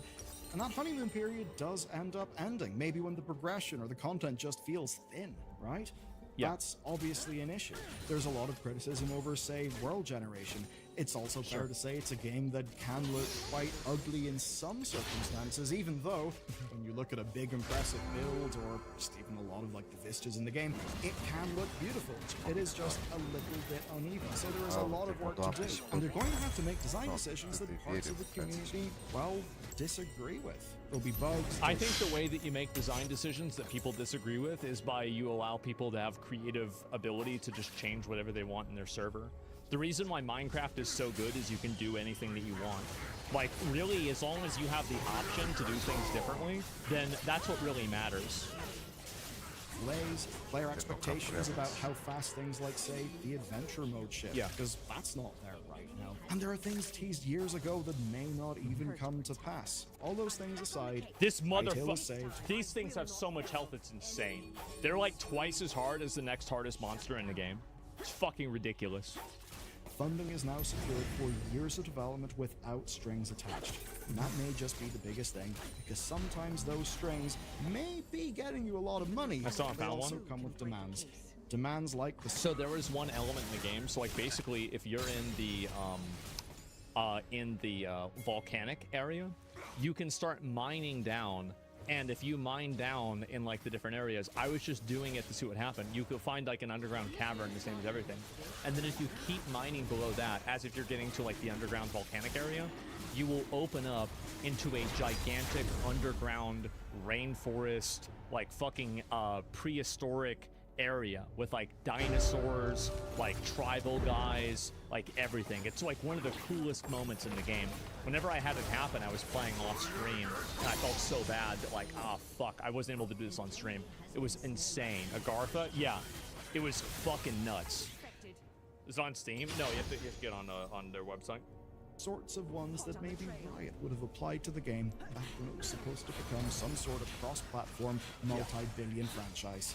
Now, it can just develop at a pace that Hypixel wants to set. It's accountable only to them and their players, and you'd hope that with such I mean, a pace they want to set, 2 updates already, it seemed pretty good.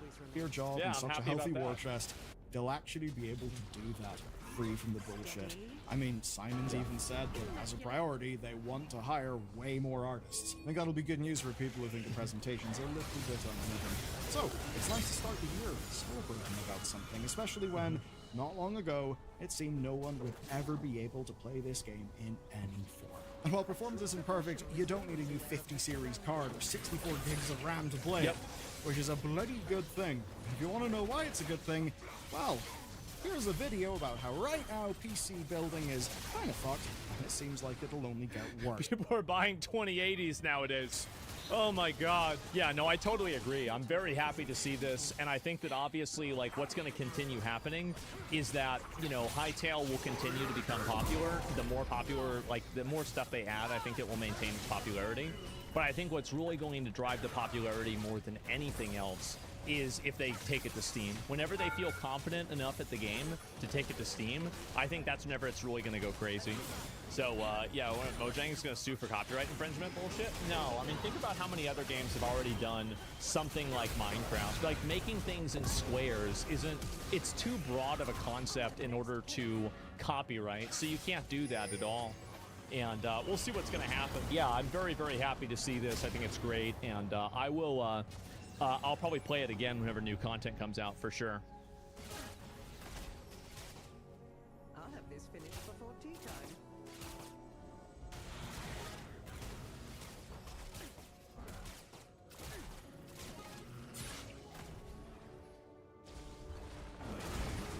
He said, we have just unredacted Les Wexner's name from this document, but his name already appears in the file thousands of other times. And he says the Justice Department is hiding nothing. Is that the retired CEO? Well, when you put a black bar over something, what do you call that?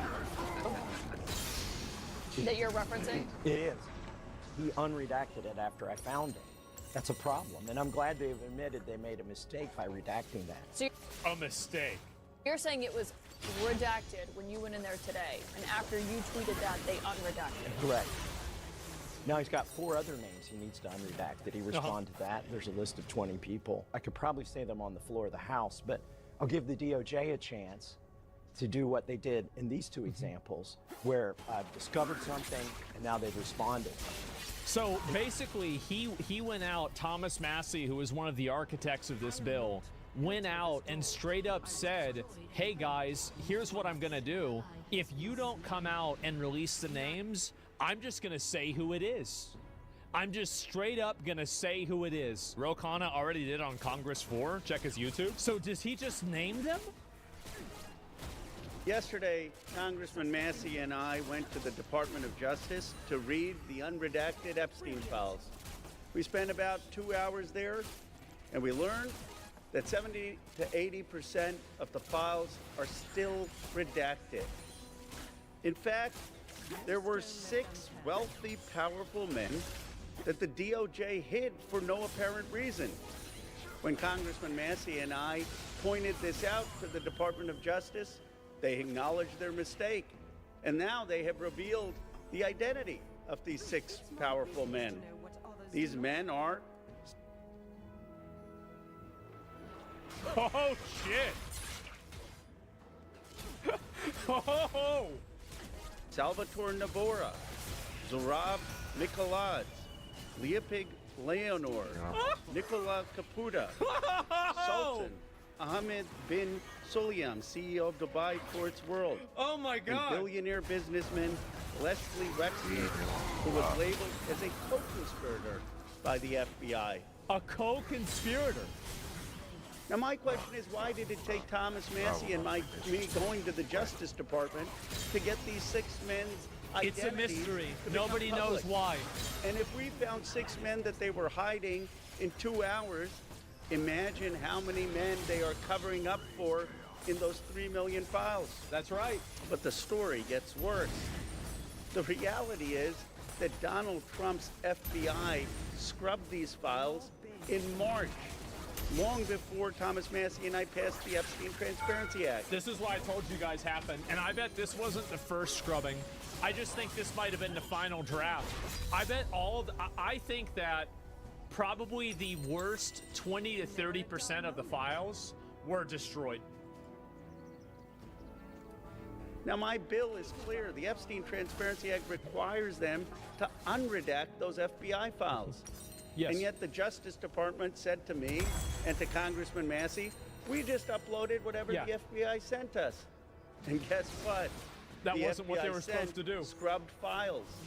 That means the How survivor convenient. statement to the FBI naming rich and powerful men who went to Epstein's island, who went to his ranch, who went to his home and raped and abused underage girls or saw underage girls being paraded, they're all hidden. They're all redacted. It's a little bit of a farce. Sure They're is. inviting all the members of Congress to go to see the Department of Justice, quote-unquote, unredacted files. but Kash they- Patel just perjured himself in court. It doesn't matter unless there are consequences. There have to be consequences.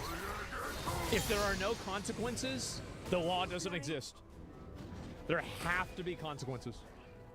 got all redacted files from the FBI.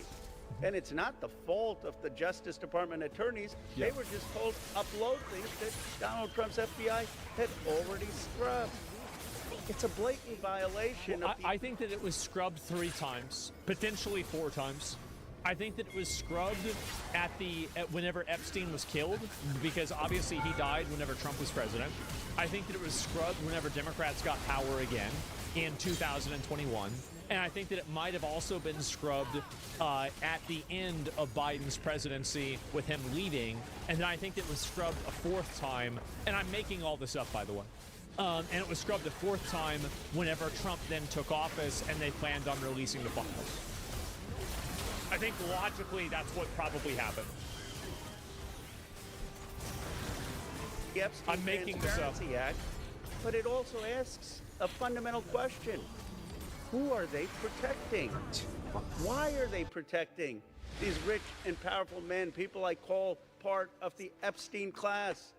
Why are we in a country where there is no elite accountability for people who do the most heinous things? You have in England the king now calling for an investigation and possible prosecution of his own brother. We're going to talk about You that have after in this. Norway the princess who Yes. no longer has support to be the queen. Good. And yet in the United States of America, we have someone in the cabinet, Howard Lutnick, who is all over these Epstein files, who allegedly had business with Epstein after he was convicted of pedophilia, and he still is in the cabinet. That's pretty bad. Ask ourselves, are we in America going to have elite accountability? Are we going to call on rich and powerful people who broke the law, who are cavorted with a pedophile, a convicted pedophile? Are we going to call them to account? Are we going to have prosecutions for billionaires who went to this island and either raped underage girls or saw underage girls being raped and didn't say anything? Are we going to have investigations? I'll tell you what this is about. There needs to be, like, I mean, I don't know about treating people like they're guilty, but there needs to be investigations. They have to look into this, even if it's embarrassing. It's not just about the 1,200 survivors. It's about 2 tiers of justice. Someone in chat said this is anti-Semitism. In America. It's about people who can accumulate wealth and power and don't have to care about the rest of America. That's right. They have destroyed so much of this country. Income inequality is at a 60-year high. Wait, what? I thought it was the highest it's ever been. This is the first time I'm hearing this. My understanding is that it's higher now than ever. Worker salaries are less than they have been Same. Yeah, that's what I for thought. 75 years as a part of GDP. Somehow this country seems to be working for the rich and powerful, but it's not working for ordinary working class Americans. I say enough. It's time to begin with accountability for the Epstein class. Hold them in front of Congress. Those people who visited the island or did business with Epstein after he was a convicted pedophile. 100%. Investigate them. 100%. Prosecute them. And let's return to democratic accountability in the United States of America. Let's return to one system of justice in the United States of America. Let's return to a place where every American has a stake in this country. That's right. 100%, man. And I think the last part really matters a lot. One of the reasons why I'm gonna link y'all the video, right? This is a great video. I'm very happy to see this. I am extremely fucking happy to see this, and I hope that more people bring it up. And on top of that, now you even have the British Crown that's roaching out. Even they are roaching out now. Buckingham Palace stands ready to support the police in previous Prince Andrew inquiries. This relates to the release of those Epstein files because in the last few minutes, King Charles has made his first intervention in the Epstein scandal. He said that he is ready to support the police as they consider allegations against Andrew Mountbatten Windsor. Here's a bit of the statement. The King has made clear in words and through unprecedented actions his profound concern at allegations which continue to come to light in respect of Mr. Mountbatten Windsor's conduct. That is according to a Buckingham Palace spokesperson. While the specific claims in question are for Mr. Mountbatten Windsor to address, if we are approached by Thames Valley Police, we stand ready to support them, as you would expect. Now, this all comes after Thames Valley Police confirmed it's assessing whether there are grounds to investigate a complaint by the anti-monarchy group Republic, which reported Mountbatten Windsor for suspect. You gotta, this dude's crawling around on the island with a bunch of underage girls and there's accusations. Like, you really think that there's not a reason to do an investigation? I'm not saying he's guilty, but like, damn, that's pretty bad. What should the punishment be for the most egregious examples in the files? It depends. So, in my opinion, I think that the, I can't say what my opinion is. Did misconduct in public office and breach of official secrets. So that is the That's very exactly latest, what you think it is. Very surprising intervention by King Charles into the Epstein scandal. So people say the king hardly ever comments or has any influence on current politics. So this is a pretty unique situation. Unprecedented even. Let's now hear a little bit more about this from our royal correspondent, Helena Wilkinson, who had told me a little bit more about this extraordinary statement from the palace. Yeah. I think the statement is quite extraordinary. It's the first time really that we have heard that through this statement, through the palace spokesperson's statement, that the King's profound concerns at allegations which continue to come to light in respect and directly naming in that statement the King's younger brother, Mr. Mountbatten Windsor's conduct. That's crazy. Where the statement points to the unprecedented actions that will likely be referring to when the King, if we cast our minds back to late last year, the King stripped his younger brother of his titles, including Duke of York and also Prince, which he had since he was born. But that statement continuing, while the specific claims in question are for Mr. Mountbatten Windsor to address, if we are approached by Thames Valley Police, we stand ready to support them as you would expect. So a significant statement this evening from a palace spokesperson, and clearly this issue is not going away for the royal family, but it appears that the King has decided that he has to put something further out, and we heard earlier, didn't we, from the Prince. I think the fact that they're saying something about this and they took away this dude's titles, like, you know what I think? I bet they probably know more about it than the news does. I mean, you really think this guy doesn't know what his brother's doing? He probably knows what happened. Like, realistically, like, he probably knows. The Princess of Wales, the Prince of Wales, Prince William, who is currently in Saudi Arabia on a trip there, asked by the UK government before he arrived in Saudi Arabia. Prince William and the Princess of Wales put out a statement. First time we heard from them publicly, saying that they were deeply concerned by the latest revelations about Jeffrey Epstein in their first public statement on the scandal. But this statement from the palace spokesperson this evening really going one step further, referring specifically to Mr. Mountbatten Windsor's conduct and saying that while the specific claims in question are for Mr. Mountbatten Windsor to address, if they are approached by the police, then they are willing to support I them. mean, that in itself is extraordinary, Helena, isn't it? It is. We That's know big. that the King has previously put out various statements, and in this statement here this evening, it touches on their All Majesty's satanic thoughts lizards? and sympathies of being and remain with the victims of any and all forms of abuse. We knew previously from sources that they felt that it was up to Andrew Mountbatten Windsor as to whether he would answer any questions, and it was his conscience, really. But this evening... He is bald as hell, right? Like, look at that. God damn. Fuck. Man, I remember whenever I was a kid, he used to have good hair. And then he just, like, totally crashed out, man. Holy. Wow. Two things here, specifically naming Andrew Mountbatten Windsor Next stop, in this you. statement, and Shut also the that fuck they up. are ready to support Thames Valley Police if they are approached. It is an extraordinary big. statement. Man, that is not looking good for him. And thank God for that. I wouldn't want to see them hiding it or any other bullshit.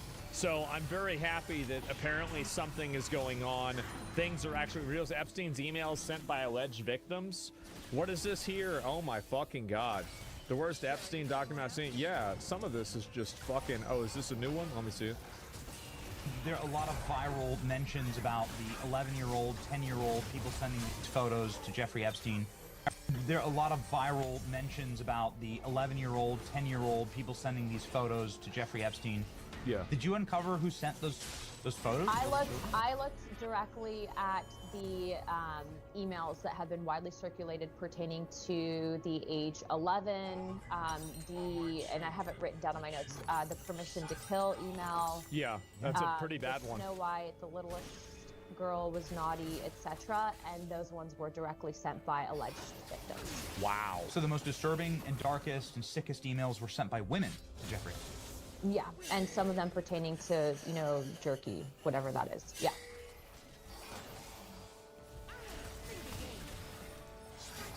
Man.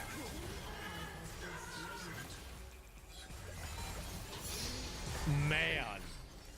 And so, and so, just quick follow. What is jerky? Like, what is that exactly? I think that's the question. I don't know if it's like, and again, like going into specifically just based on what this is, I don't know. Code The word. context It is- has to be a it's code word. Nobody It's a talks code about word jerky and like it's this. weird. Yeah, it's a code word and it's weird, but either which way. We have beef jerky in the studio, okay? So, like, Klein and I know, I've never spoken to my team or anything. There's no correspondence of me talking about jerky this obsessively. There's hundreds of emails about jerky. He saw my video about it. Bro, like, I feel like so many people sent me this clip. Apparently, the video of me talking about the jerky stuff with the Epstein files, so many people saw this. That's a lot. Your mom was right about everything? Yeah. And some of those emails were sent by women, and women that specifically claim to be victims.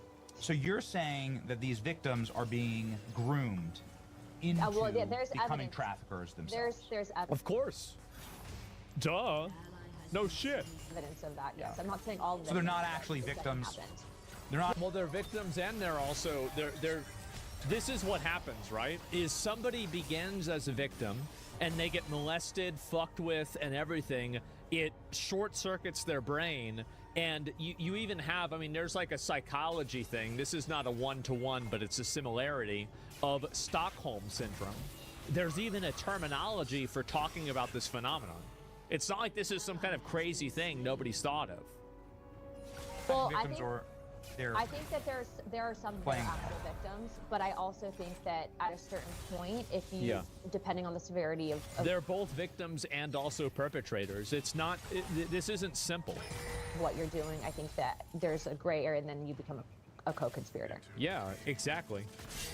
Put a person in hell. Yeah, you should do a segment every day where you send you code words from the Epstein files. You look them up, bro. Yeah, maybe I should. It's more simple than that. Then they get used up. They tell them, if you want to stop getting molested, bring me the next victim. Yeah, that seems like that probably makes sense for sure. And yeah, no, this is really where things are going, right? And I feel like, really, I mean, it's just getting more extreme, more dramatic. more of this is coming out. Like, and then apparently they were using your child's school pictures and yearbooks like a shopping catalog. They could identify and locate children like they were ordering them from a menu.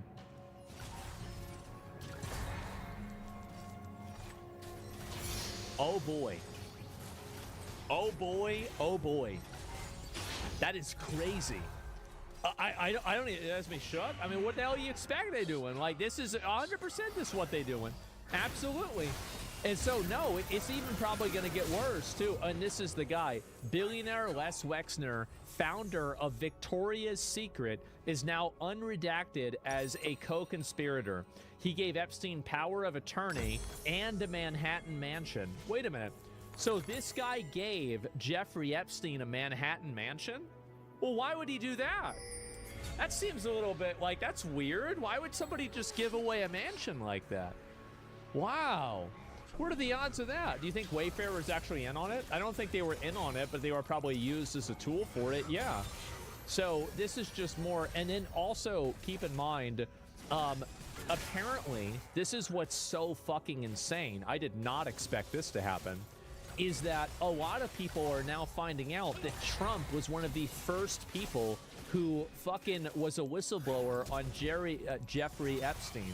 More evidence that Trump was the original Jeffrey Epstein whistleblower is coming out in the court documents. Trump was responsible for Epstein's first conviction, and Epstein knew and was livid.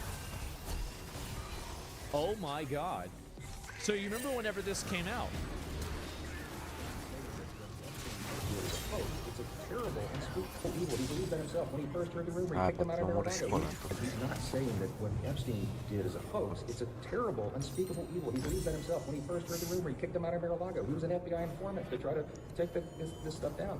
The president knows and has great sympathy for the women who have suffered these unspeakable harms. It's detestable to him. He and I have spoken about this as recently as 24 hours ago.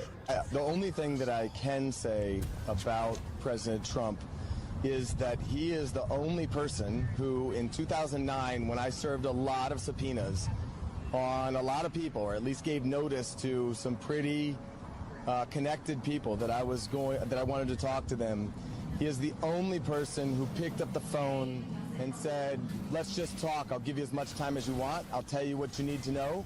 And was very helpful in the information that he gave, and gave no indication whatsoever that he was involved in anything untoward whatsoever, but had good information that checked out and that helped us, and that we didn't have to take a deposition of him. That was in 2009? That was in 2009. I can tell you that I talked to President Trump back in 2009, and several times after that, he didn't think that it was a hoax then. In fact, he helped me. He got on the phone. He told me things that were helping our investigation. Now, our investigation wasn't looking into him, but he was helping us then. This was in 2009. So apparently, and here's the article here, or this is the file. Knew Epstein was disgusting. Trump said Maxwell was Epstein's operative. She is evil and to focus on her. As I said, generational, massive bitch. Like, nobody has said a single, I have not heard a single good thing about Ghislaine Maxwell from anyone. At least, like, I mean, Jeffrey Epstein, there's, like, people smiling with him. And, like, you know, it's like he's hanging out with people. Like, nobody liked this bitch. Nobody liked her. Oh, my God. Trump told Blank that he was around Epstein once when teenagers were present, and Trump got the hell out of there. Trump was one of the very first people to call when people found out they were investigating Epstein. No one could explain how Epstein made his money. They knew he worked for Bear Stearns. Blank was told that Epstein was kind of a technical guy that would make it happen if you didn't want to know how. None of the victims that PBD spoke with said they had sexual contact with men other than Epstein while in Epstein's orbit. Blank had one time went out screaming. Prince Andrew was a fixture in Palm Beach, and he had no protection while there. Blank had done interviews in the past, and this is all this is all the rest of it, right? So Jeffrey Epstein thought that Trump ratted him out. Wolf alleged Epstein came to believe that it was Trump who had first caused him to be investigated by the law enforcement in 2005.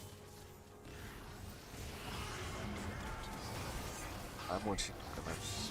Man. You are right. People don't care. They're already convinced Trump's bad. Nothing can fix it. I already told you that. That's what was going to happen no matter what. So, Trump will resign by the end of the year. I don't know, guys. I'm not sure. I mean, it definitely makes him look pretty good to have this happen. For it to come out, look, this is proven true today.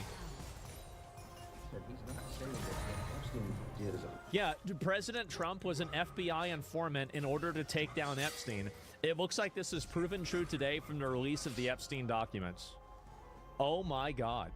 I don't think anybody was predicting this. I don't. Why was Trump calling him hoax? This was some other reason. And we solved the torture video false narrative. What is this here if I can find it? There's some other bullshit. And let's see if there's anything else. Collecting info after his arrest. Oh my God. Let me see if I can find the rest of it. So he was the one that actually roached out on him first. Do you think Trump and Elon played the bait game here? This is also one from 2016. Okay, let me see if I can pull it up. Trump would have said to begin with if this was the case. I don't know. I actually don't know. Okay, let me mention some names to you and just get a quick response. Hillary Clinton. Like a one-word response, I sort of think of Benghazi. I think of a failed Secretary of State. Bill Clinton. Nice guy. Got a lot of problems coming up, in my opinion, with the famous island with Jeffrey Epstein. A lot of problems. Barack Obama. Incompetent president. Man. This was years, what does it say? This is years before reporting about Epstein's notorious island made headlines. That island was really a cesspool. There's no question about it. Just ask Prince Andrew. He'll tell you about it. The island was an absolute cesspool. So, and he's been there for many times. Well, I can't say friends, but I know You're friendly. You know them. They play at my clubs a lot. I have clubs, and everybody likes to play at my clubs. Are you saying there's a political problem for her if she runs for president? It could be a political problem. Look, he could be a political problem. Right now, he's Teflon, and right now, maybe not. Do I regret the fact that he has quite obviously conducted himself in a manner unbecoming? Yes. Unbecoming? He was a sex offender. Yeah, I'm sorry, I'm being polite, in the sense that he was a sex offender. But you were staying at the house of a convicted sex offender.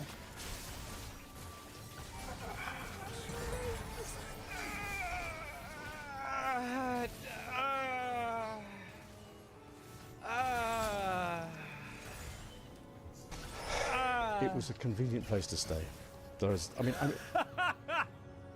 Right. I've gone through this in my mind so many times. At the end of the day, with the benefit of all the hindsight that one can have, it was definitely the wrong thing to do. Really? I was not a fan of Jeffrey Epstein, and you watched people yesterday saying that I threw him out of a club. I didn't want anything to do with him. That was many, many years ago. It shows you one thing, that I have good taste, okay? Now, other people, they went all over with him. They went to his island, whatever his island was, wherever it is. I was never there. Find out the people that went to the island.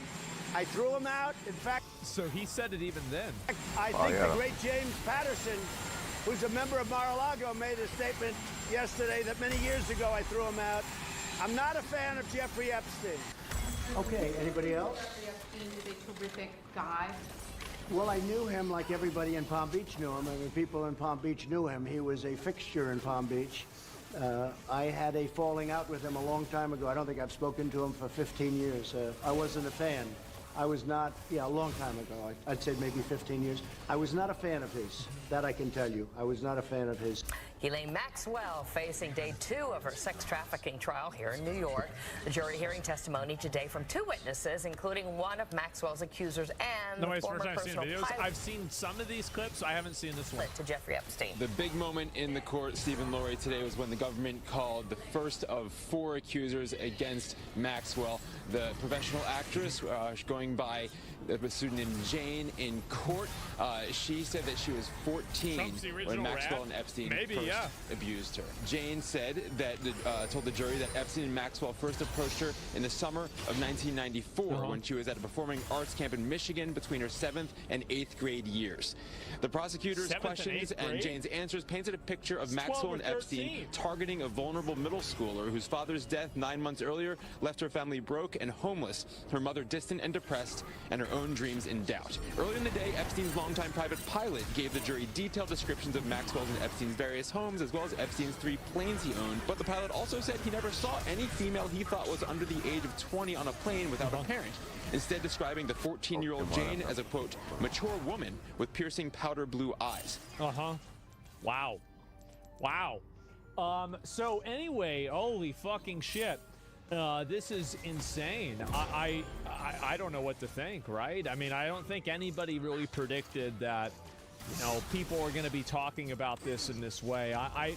That Trump actually ratted him out this early. File confirms Donald Trump blew the whistle on Jeffrey Epstein's disgusting activities in 2006 phone call with the police. So in 2006, this was before Jeffrey Epstein was convicted of anything. This is before anybody thought he was this horrible guy or there was any sort of implication at all. Trump was one of the very first people to call. Trump said Ghislaine Maxwell was evil and to focus on her. Holy fucking shit. I now see why Biden didn't release the Epstein files when he had 4 years to do so. I mean, I don't know, guys. Enough of the flattery and distortion of facts. Trump's Epstein's friend. Shame on you? Yep, absolutely. I mean, again, I don't even know if this is a real photo or not. I have no idea. And did he even have gray hair back then? I've never seen this. I feel like I'd probably be seeing this photo all the time. AI? Yeah, I feel like this has got to be an AI photo. I've never even seen this. Man. Trump thought Ghislaine Maxwell was hooked up with their better prison conditions. I mean, if she's going to tell and roach out on people, I'd do the same thing. And how's it Trump can't stop winning? I mean, I do think that, like, his connection with Jeffrey Epstein does make him look bad, right? I mean, like, because a lot of people aren't going to know this. And I do think that, I think this is very, very complicated. And I don't think that either, like, obviously Jeffrey Epstein, but, like, I don't think that Trump was, like, completely in the right here either. Like, I don't have any evidence for that. But, like, there's just something about it that just doesn't really...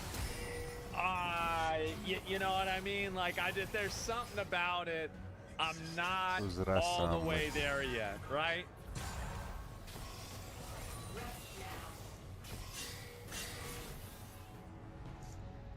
It's rare that I can't yap up a wacky intro, but learning about this menace has left me stunned. I just saw this video from EWU Body Cams about this guy that would hide cameras in like every bathroom on the planet, it seems like. I wouldn't be surprised if he's got hidden cameras in my own porcelain throne territory there. Like he's infiltrated my domain and is filming me. I'm calling because we just received an anonymous tip that someone has a camera in our employee bathroom and is uploading videos online. They still haven't raised my charges. What's our charges? You're not supposed to be judgmental to anybody's crimes, by the way. What the hell is even that? You're not supposed to be judgmental of crimes? I don't remember hearing that in the Miranda rights. I can't even really imagine that. Like, you show up to a murder scene, you catch the suspect, and you just happen to say, like, hey, buddy, look, I don't mean to be judgmental here, but you strike me as a bit of a jerk for this, you know, taking a lot of human lives here. I know, sue me, I don't mean to judge. I feel like as far as judgment goes, crimes are a pretty solid one for people to form an opinion on, rightfully so. If you are found guilty of secretly recording thousands of people using the restroom, you're a fucking freak and people will judge you as such. On July 19th, 2022, the police in Ann Arbor, Michigan responded to the Briarwood shopping mall after receiving this unusual call about video footage from a store bathroom being uploaded online. Horrifically, the resulting investigation into a tech-savvy peeping Tom would spread throughout the city of Ann Arbor. The final number of cameras and victims is enough to make your skin crawl. It's not exaggerating either. It actually did, by the end of this investigation, have my fucking jaw on the floor with how many cameras and how many videos and how all over the place it was. There wasn't a bathroom in Michigan that was spared his peeping. Like, this guy is like the supervillain of shitters. There was nowhere safe, no porcelain throne left unsullied by his eyes, his near omniscient eyes. He dedicated his whole life, put his soul into his craft of spying on every bathroom in Michigan. He was literally like the architect from The Matrix. This morning, it was my boss who took the phone call. I don't know what time it was this morning from a restricted number. He was like, it's a restricted website, you're not gonna find it, but I just wanted to let you know. The responding officer headed to the bathroom to take a look for herself. Notably, the bathroom was usually reserved for employees. Like sideways, yeah, on that shelf, but I don't know how another can be tiny. Police would learn soon enough that the employees at Altered State were not the only ones to have their privacy violated. In an unanticipated shocker, the police would find over 200 hidden camera videos from no less than 7 different bathrooms throughout the city over the next month and a half. So this was the first domino to fall here that led them down this crazy trail. They found so many cameras and videos from this guy. It was like actually hunting Riddler trophies in the Arkham series. It was crazy. He violated so many people's privacy, spied on so many people, and it turns out this is only the tip of the iceberg because he actually has a previous case very similar to this and had in his possession 7,000 videos of unclothed or partially clothed individuals that he filmed without their consent. 7,000! That's more than like all of Markiplier's uploads since he started YouTube. That is an unbelievable amount. And that was in the course of 5 years from 2010 to 2015. We'll get to that here in a little bit, but this guy's entire life has been dedicated to violating people's privacy. All were filmed without consent between January and July 2022. Horrifically, this included illegal images of children. The depravity didn't stop there. When searching the offender's laptop, the police found he had engaged with online adult websites, where images and personal information of unknowing victims were distributed. Police suspected the culprit intended to participate in such exchanges after they found additional images of the victims taken from social media downloaded to his laptop. Just when you thought it couldn't get worse. So, it's pretty clear he was also sharing these with other fucking evil creeps out there, and was even distributing personal information of the people that he would identify through these hidden cameras. So, from the sound of things, he would broadcast this onto restricted websites, and additionally, he also had illegal images of children. This guy is legitimate evil. Even though the anonymous caller believed the video he saw was a live stream, he could have been mistaken. The working theory was that the culprit could have put the camera up at the start of a shift and then taken it home to upload the footage. So, back to what started this whole trail of breadcrumbs that they followed was an anonymous caller tipped them off that at this Altered State in this restroom, there was a live stream of people using that bathroom, of course being non-consensually filmed. And so, officer went to the scene, they searched high and low for a camera, but they couldn't find it, but they did see that a lot had been, like, adjusted and moved around. So it's not that they completely disregarded this as just some kind of, like, phony baloney nonsense. It's one of those things where they started speculating, well, maybe it wasn't a live stream, maybe they had taken the camera home and uploaded the footage to those sites, and the caller was just mistaken, thinking that it was live. Something else the anonymous caller said prevented the current lack of evidence from stonewalling the investigation. The man fitting the caller's description was 36-year-old Eric Deshaun Morton. This was not his first run-in with police. But everyone said he was going to the bathroom a lot last night, and they thought that he just was trying to not work. It seemed likely that Eric was up to something far more nefarious than just slacking. Yeah, jacking. This disgusting asshole has an entire history of doing shit like this. The anonymous caller was telling them about someone that could have been behind it, and the person they described fit this man's description. So they looked into him a bit. They were talking about how the previous night he was going to the bathroom a lot. I guess he drank way too much soda, so he just had the big-time pee-pee, a lot of urine in his bladder. But they speculated, like, this is probably when he was setting up the camera or tending to the camera. Especially when the manager added that he made a habit of using the ladies' restroom. rather than the men's room. When he was previously asked about this, Eric made the excuse that he used the ladies' room because it was stocked with gloves, which he said he liked to wear while he worked. A bulletproof defense right there. It's watertight. Man rolled a 20 on the charisma check. That was impressive. So he had a habit of using the ladies' room, and his reason for it was, well, they have gloves there. I like gloves. Checkmate. Damn, his story checks out. This guy's good. After learning that Eric's son was present, the officers decided to uncuff him. They escorted his son outside to play and brought out some snacks to keep the child occupied while the search progressed. A pin camera containing a micro SD card was connected via USB. When going through one of the bedrooms, they found a small black bag containing more hidden cameras, some of which were like the pin camera found in the living room. Computer forensics experts discovered his stash of more than 200 secretly recorded videos of people using the bathroom. Unsurprisingly, the authorities didn't necessarily buy the excuse he used for the ladies' room being the really nice gloves that they have stocked in there. So they ended up getting a search warrant. They then arrived at his abode. He mentioned his son was there, so they brought his son outside to play while they searched the house. While searching, they found tons of hidden cameras. They even found a pin camera that was actively plugged into a computer.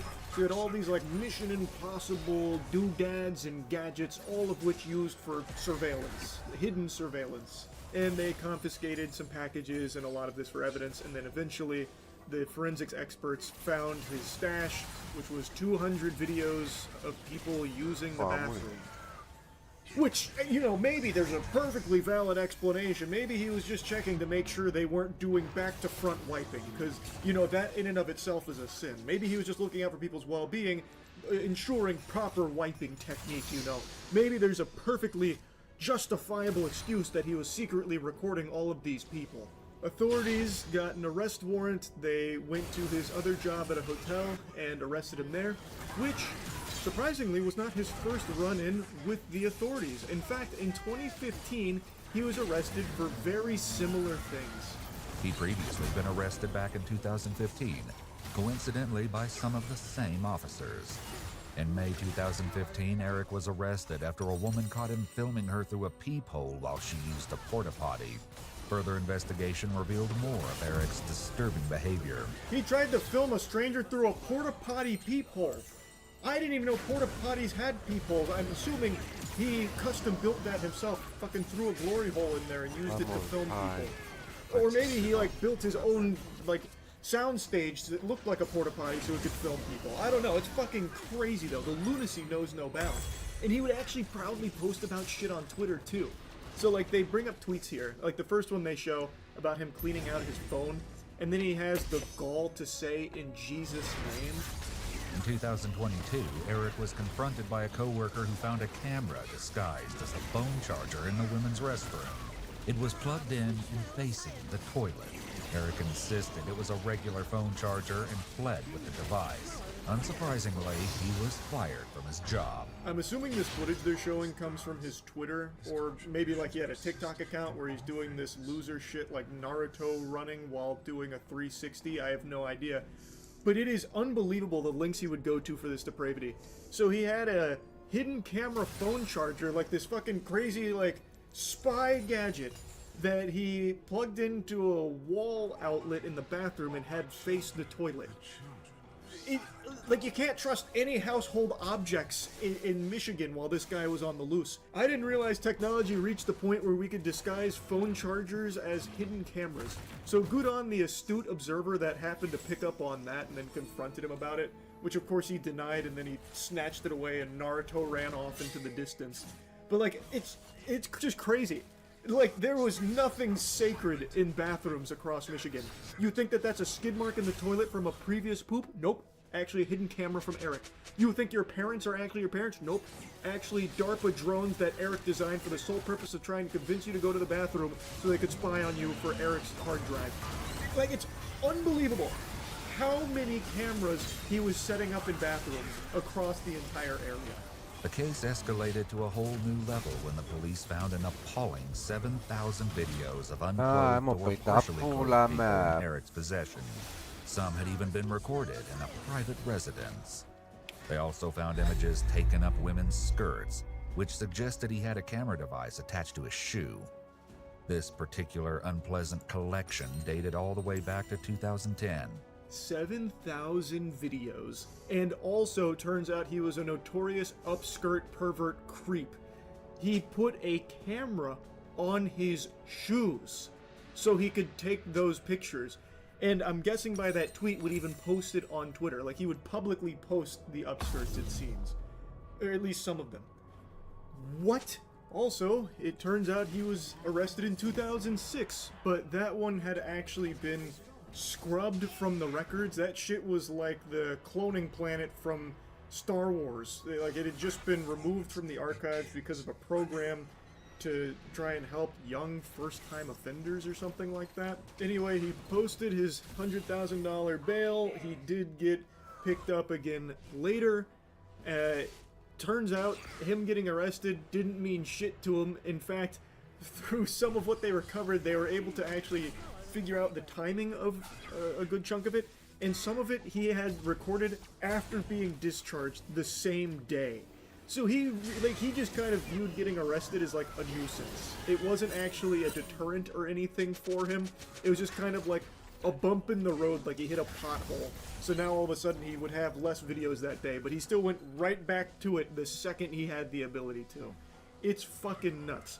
And then, in the back of the police car, this is where that clip in the beginning comes from. He then tries like a bunch of like weird conversational tactics and gotchas to try and like, I don't know, strengthen his case of innocence while in the back. And that eventually leads him to stating that the officer is not supposed to be judgmental of crime. So now he starts to try and lecture the officer on morality. You're not supposed to be judgmental to anybody's crimes, by the way. I need your badge number, by the way. Poramo, protect me. No, when I say I do worse, when you say I do worse stuff when I was getting in the car, yeah, you're not supposed to do that. Yeah, but you're not supposed to do that. Why am I not? Because you're not supposed to judge crimes. You're supposed to be. Okay. Alright, man. Not exactly Phoenix Wright, but a very interesting tactic to try nonetheless. You judged my crime, I'm going to need your badge number, you're not allowed to do that. And the officer's like, what the fuck are you talking about? I didn't even do that. In 2024, Eric was convicted of 13 felonies. Eric was sentenced to 8 to 20 years and will not be eligible for parole until 2030. The true number of Eric Morton's victims, along with the identity of the anonymous caller who started the investigation, will likely never be known. They successfully identified 15 victims, and Eric was convicted on these 13 felonies, so he's facing 8 to 20 years. Ideally, he'll get the full 20 behind bars, but the thing is, even 2 decades in the slammer, I feel like the day he gets released, he's going right back to it. He's hopping right back in the saddle. He has been doing this for over a decade, and no matter how many times he's been taken into custody and arrested, or even been in jail for these crimes, he then gets right back to it. Like, this is, to him, his life's mission. This is why he was put on this earth. To compromise bathrooms. It's fucking sickening. Anyway, though, I wanted to just talk about this a little bit. This story just had me stunned. So yeah, that's really about it. See ya.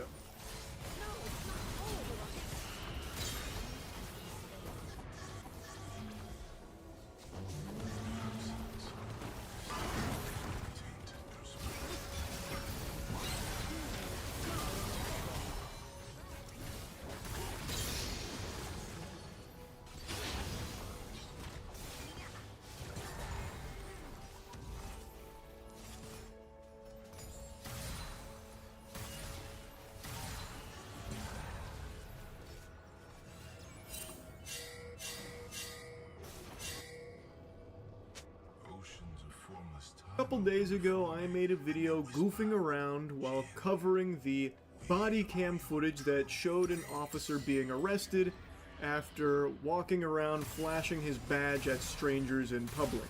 And by badge, I mean penis. And since then, I have been inundated with YouTube recommended body cam videos. And one of these puppies really caught my eye just a little bit ago. 911, where's your emergency? I'm at Kent State University. I need to get into my building, please. Okay, is this an emergency? Can you look up the non-emergency number? I need to get into my building, please. Okay, I need you to look up the non-emergency number and contact the Kent State University Police I need to get into my building, please. What doesn't this dispatcher understand? Ellen needs to get into that building. She's got papers to grade and students to flunk. Like, what the fuck? Someone send over the National Guard ASAP to let Ellen into this building. Why is she locked out in the first place? What kind of nefarious plot is this from Dr. Evil trying to keep Ellen out of her office? This is unacceptable, and he's trying to direct her to the non-emergency line? Has there ever been a more pressing emergency quite like this? This is just disgusting. This dispatcher needs to have a stern talking to. Lord help us if Ellen ever got a hold of him on the horn. You need to contact the Kent State University Police Department. This is not. What is it? What is it? I need to get into my. Ma'am, I'm gonna let you go. I don't know what. After the college professor repeatedly abuses 911, demanding an officer, she eventually gets her way. Abusing 911? Why, yada? Are we in an alternate dimension here? What kind of circus is this? Am I taking crazy pills? This is an emergency! This is Ellen! She's worked at Kent State for over 2 decades!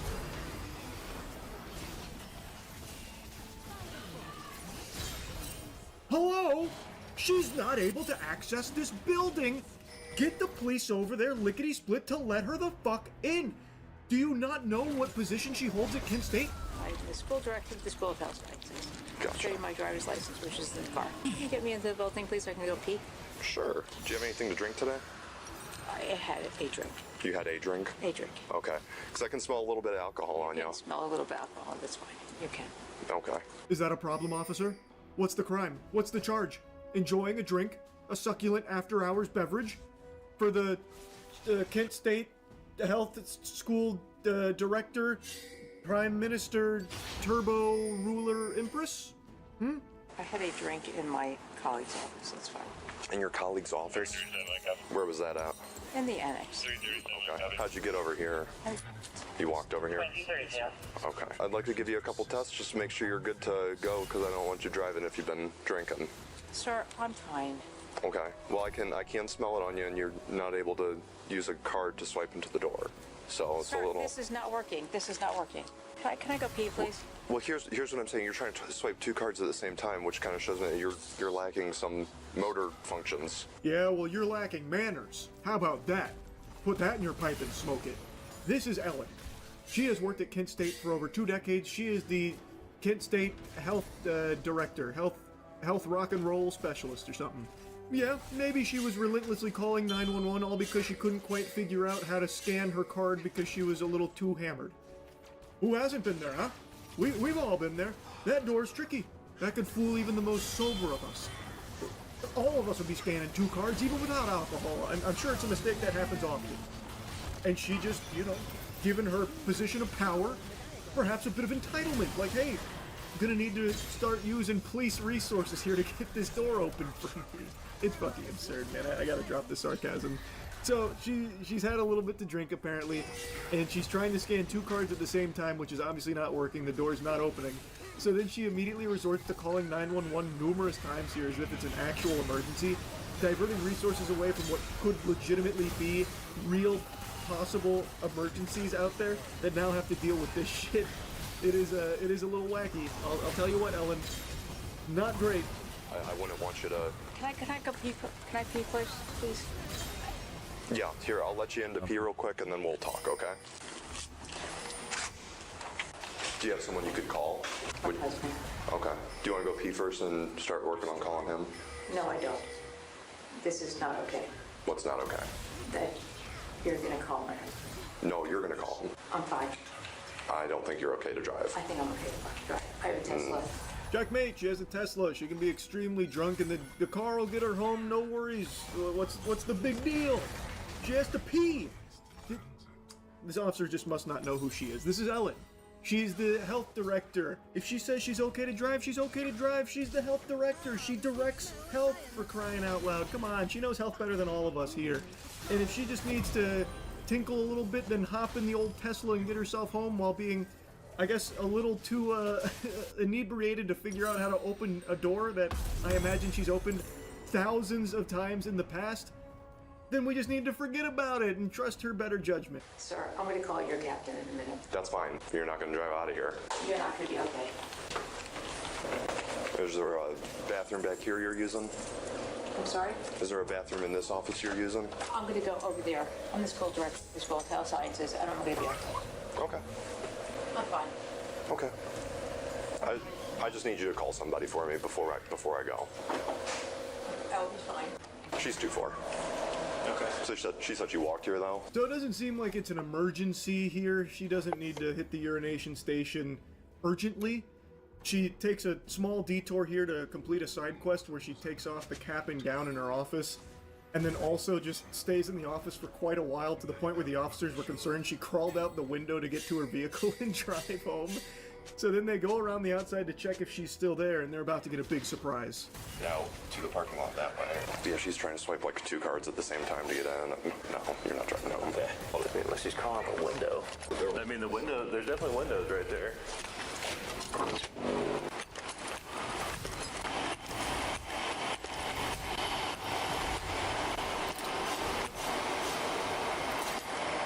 Turns out she's just sitting in the office now. Just blankly sitting there. Kind of looked like a horror movie scene, like right before a jump scare. I don't know what she's doing. I guess maybe she went over there to start giving some students failing grades for fun. Like maybe that's what she does when she's drunk, just flunk out some students just for the hell of it. I have no idea. But the whole thing was about her not being able to get into the building and how badly she needs to pee. So she calls the police multiple times. Eventually the police show up, smell alcohol on her, realize she might be drunk because she is not able to just swipe a card to get into a building because she keeps trying to swipe 2 cards, which is preventing her from accessing it. I'm also really surprised she even called the police in the first place for that. I don't know why she wouldn't just ask any of the people around her. There's other people on this campus. I'm surprised she didn't just go to anyone else and immediately resorted to going to police. Her sense of entitlement is just that large, I suppose. So anyway, now she's in there, just sitting there. Maybe she's peeing in the seat. I doubt it. But she's just sitting there and still refusing to call someone to drive her home or get an Uber or anything, and still insists she's going to drive. You're harassing me right now. I don't appreciate it. No, I'm just making sure you get home okay. I'm going to be okay. Okay. Well, I just need to make sure you call somebody here. I don't want you driving home. I'm going to call Captain Getman from Kent. Who's that?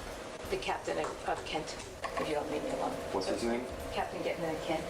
I'm going to go to the bathroom, and you're going to leave me alone. Captain Gitman of Kent.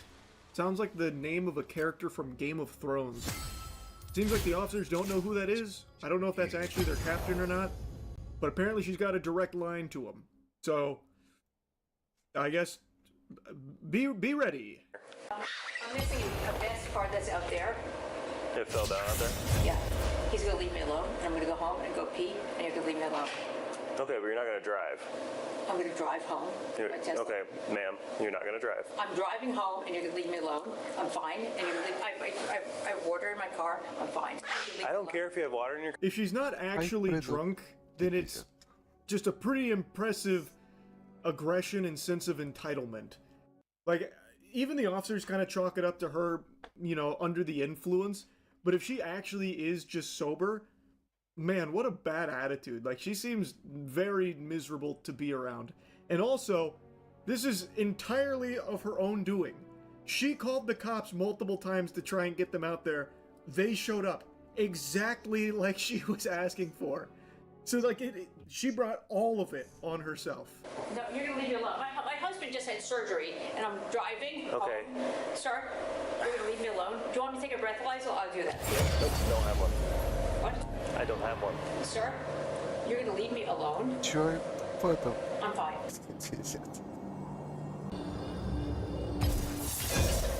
I would have been super curious to see the breathalyzer here, because she's saying she'd take one, but the officer, I guess, doesn't have one, which was pretty surprising. I will.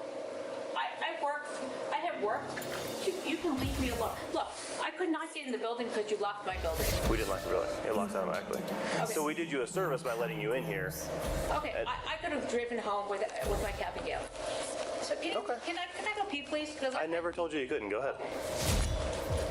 Not quite the checkmate maneuver she thought that was going to be. I couldn't get in the building because you guys locked it. which obviously didn't happen. I don't think the officers pulled one over on her here with the, the fast one. She was swiping 2 cards and couldn't open her own building, and was calling the authorities to come do it for her. Again, she demanded they show up. Like, it's unbelievable. And now she's like, okay, can I go pee? Come on, grow up. I want to go pee now. Is that okay? Do I have your permission to pee? And the officer's like, yeah, just go pee. Like, no one told you not to.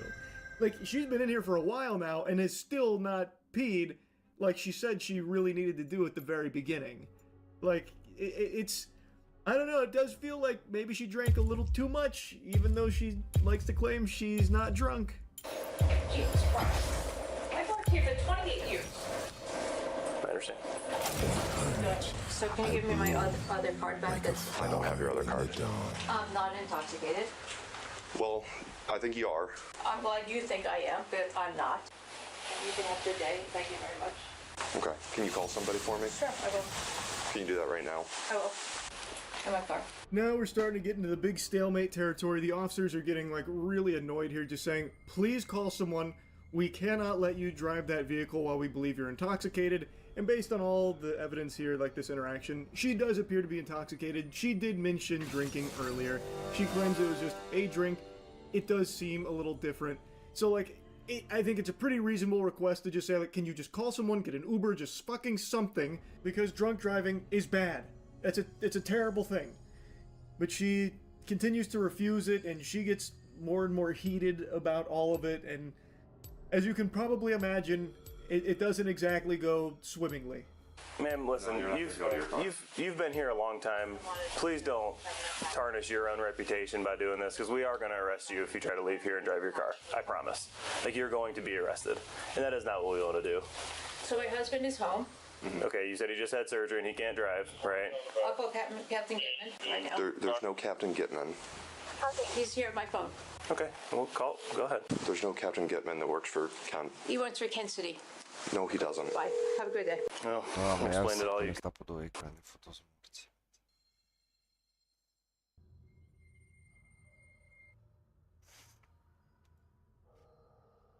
Yeah. Now it just sounds like they're sad, like, oh fuck, we're gonna have to arrest Ellen. Ellen, she's been at the university for over 2 decades as the school director of health. Oh man, shocks. Jeepers. And she...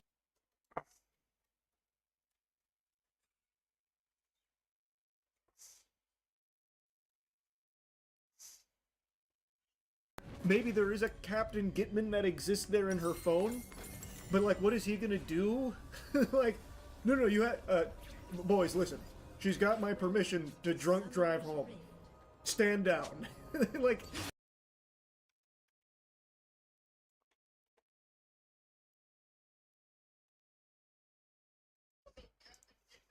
I think they would respect the authority of whoever answers that.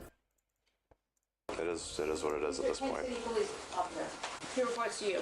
That's not accurate. It's totally accurate. Okay. Your call has been forwarded to an automatic... All right, do you have all the stuff you need? Captain Getman, call me back. It's Ellen Glickman. You have a lanyard on your right side under your jacket, if that's what you're looking for.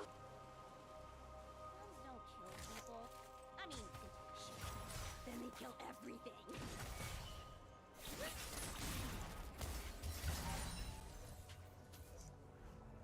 Nope, I'm looking for office keys. You guys f***ed me up. Thank you. Are you going to be able to call anyone for me? No, are you? Okay, I'll take this one. No, you would not take my... All right, well, right now you're under I'm arrest. calling my husband. Stop. Okay, just relax. You're under arrest. No, I'm not. I've made my decision. You are under I'm arrest. calling my husband. Put your hands behind your back. No, I'm calling my... This feels like someone who's probably used to bullying people to get anything she wants and just kind of steamrolling around conversations in order to come out on top. And her hardball didn't quite work here. So after quite a lengthy period of time here, she finally, at the very end, concedes, saying, "Okay, I'll call my husband. Stop." But the officers have already had enough of it at this point, because she already said she'd do that a few times, and then didn't, and then tried to call the imaginary captain, fucking super sailor, whoever she was calling, So they make the decision to arrest her, because it seems like she is still going to be driving herself home, because she keeps saying she's going to. I'm really, really sorry. It's okay. You're walking to this car right No, here. I'm walking to my... You're not walking to your car. You're not driving home. Can you please call my husband? No. No, I'm really... Stop this! Call my husband. Please call my husband. Stop. Can you call my husband right now? Right now. You can call when you're being booked. I'm not being booked. You are. I'm really sorry for being an asshole. So it's not because you're being difficult. It's because you're drunk. I'm not drunk. You are. No, I'm not. Please take my phone. Please take my phone. I already have your phone. I'm sorry for being an asshole. It has nothing to do with that. I'm being an asshole. So much. Sir, I've worked here 28 years. Can I speak to somebody who's worked here a long time? Because Hold on. I've been here 28 years. Please. Have a seat. So they take her to the facility. She reiterates numerous times that she's worked there for 28 years, this and that, flexing her position and standing in the community for so long. Eventually, her son shows up to take her home and ensure she doesn't try and drive. She was charged with disorderly conduct, intoxication. After a plea deal in community and service, it was dropped. And you'd think that's where the story ends, but it doesn't, because after all was said and done, and this was water under the bridge, she and her husband came back to try and argue. I'm Lieutenant Campbell. How can I help you? I'm Ellen Bliffen. Nice to meet you. Hi, nice to meet you. I wanted to chat with. Do you know who the officers were that night? Yes, Officer White and Officer Womack. So what would be the best way of chatting with them? What kind of conversation are you wanting to have with them? Peaceful. Yeah. I think there was errors on both sides. Well, I have to disagree on that. You do? So, yes, absolutely. Okay. They were doing their jobs. And potentially could have saved your life by not letting you drive. If you disagree with that, that's fine. Shut that shit down pretty quickly. Why is she coming back here to try and argue with the officers from that night? Everything had already been settled. It had actually just totally been dropped after her community and service and plea, yet she still wants to come over and make an issue. Like, I really think that shows her general attitude and the way that she carries herself. It is someone that is so used to, like, bullying her way through life, is the impression I get from all of this. This is just like an inexplicable decision to try and come over here and now try and have further conversations with the officers from that night. Which, no doubt, were not going to be overly peaceful, because she's already pretty upset, it seems, and still a bit heated about it, saying, oh, there were errors on both sides. So, I was not inebriated. okay. If that's fine. You weren't there? No, I was not there. Okay, so there was a lot of, he was home with cancer and was post-op for about 4 hours. Mm-hmm. I was not intoxicated. I was sleep deprived. I had a drink. I have PTSD from y'all. My ex-husband was a cop. Okay. So there's a lot of stuff you didn't know. I was not given the opportunity to discuss. And you were given many opportunities, and you did not take advantage of any of them. Okay. It is incomprehensible how she keeps doing this. So again, all of this started because she was calling 911, relentlessly about trying to get officers over there to open a fucking door for her. That's what started all this. And now, after the whole case has been done and dusted, all settled, she still goes out here and does this kind of shit again. It's so wacky. It's just so weird. And the officer did make a good point. They very realistically could have saved her life. Even if she wasn't drunk, she doesn't appear to have been in a good condition for being behind the wheel of a car in the first place. If it was sleep deprivation or whatever was causing that, it does not appear she was in a good state to be operating a vehicle. So, it is a very real chance that they saved her life there. Anyway, though, this professor was insufferably self-entitled, and I just had to yap about it after watching this Midwest safety video. That's really about it. See ya.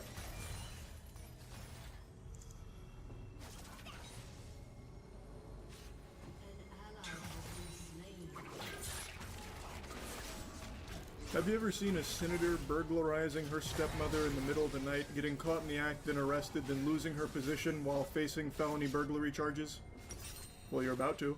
On April 22, 2024, Becker County Police Department in Minnesota received a 911 call reporting an active break-in. Little did they know, they would soon find out the suspect is an elected senator for the state of Minnesota. When I read the title from Midwest Safety, I immediately pictured Senator Armstrong from Metal Gear Rising. Half expected to click into this video and get the monologue, Nanomachine's son. Played college ball, you know. Could've gone pro if I didn't burglarize my stepmother. But it turns out that's not the case. Becker County 911. Somebody just broke into my house.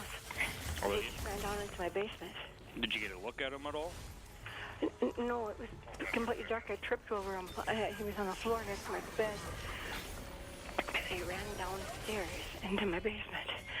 Okay. Spoiler alert, the burglar is a senator named Nicole Mitchell. Well, now former senator Nicole Mitchell.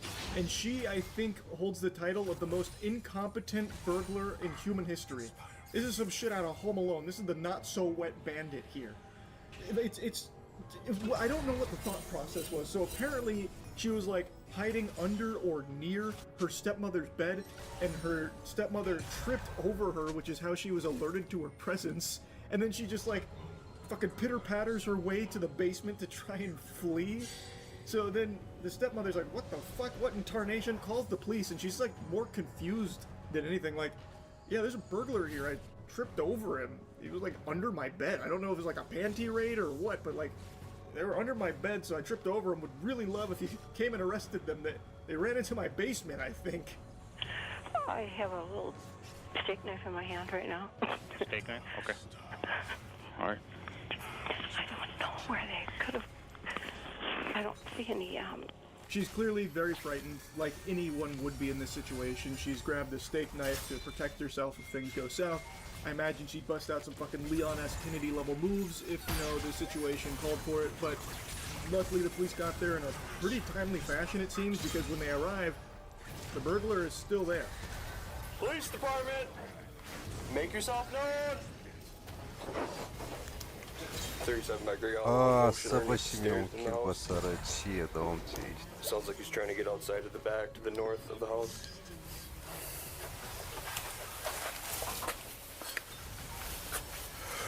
Get on the ground. Carol? Yeah? It's Nicole. It's Nicole? I was just trying to get all of my dad's things because he wouldn't talk to me anymore. So they got her, and then the big reveal, the huge plot twist. She calls her stepmother by name, and the stepmother is shocked that it's her stepdaughter, Nicole. And she tries to explain that she was just there to get a few of her dad's things. Now that story is going to change a lot over the course of this adventure, but make a note of this. She's there because she just wants to get some of her father's belongings, which explains why she's in a cartoonish cat burglar outfit. It actually looks like she's going to a Halloween costume party, but couldn't think of any ideas, so stopped by Spirit Halloween and grabbed the cheapest burglar costume she could find for it. It is unbelievable how, like, cliche this outfit is. I am stunned to see a real burglary from someone dressed like this. I'm also shocked that she didn't just like bolt for the front door and run away. Instead, she trapped herself in the basement and just squatted there, literally just standing in the middle of the bathroom. I don't know if she tried to do like a Blair Witch staring at the wall or something, like if I can't see them, they can't see me. I have no idea, but it was not the cleanest getaway. And speaking of clean, you need to clean yourself up using Cheeky Soap. And great news, we just introduced a new scent into the family here, Bahami Mami. It's a tropical scent. It is fantastic, you're gonna love it, and you need to upgrade your hygiene. It's time, and this is the best way of doing it. Highly moisturizing body soap, best soap in the universe. Go to usecheeky.com and get some. She also stole documents out of the house. She's my stepdaughter. I didn't steal any documents. How did I steal documents? Nicole, what's your last name? Mitchell. Stand up. No one stole anything, Carol. I don't have anything on me. You got anything on you? No. Yeah, what a nonsensical thought process, Carol. Obviously no one stole anything. What an outlandish thought to even cross your head. Why would you even get the idea that there could have been a burglary taking place here just because I'm in your house unannounced in the middle of the night, hiding under your bed, dressed like I'm about to go rob a bank? What? Does that mean all of a sudden I'm here stealing something? No. Why was she squatting down next to my bed? Who is this to you? Pardon? Who's this to you? She's my stepdaughter. Stepdaughter. She's also a Minnesota senator. A great question, Carol. Why was she squatting down next to your bed? The world may never know. The ward has no idea. She lives in the Twin Cities. Unknown to the officer at the time, the suspect previously was a meteorologist for the Weather Channel and a local news anchor before being elected a senator. She's a senator? Yeah. Yeah. Was. Was or is currently? She is. I meant after this. Oh. Her stepdaughter may have been a meteorologist predicting the weather, but Carol predicted the future here with this one, and she was right on the money.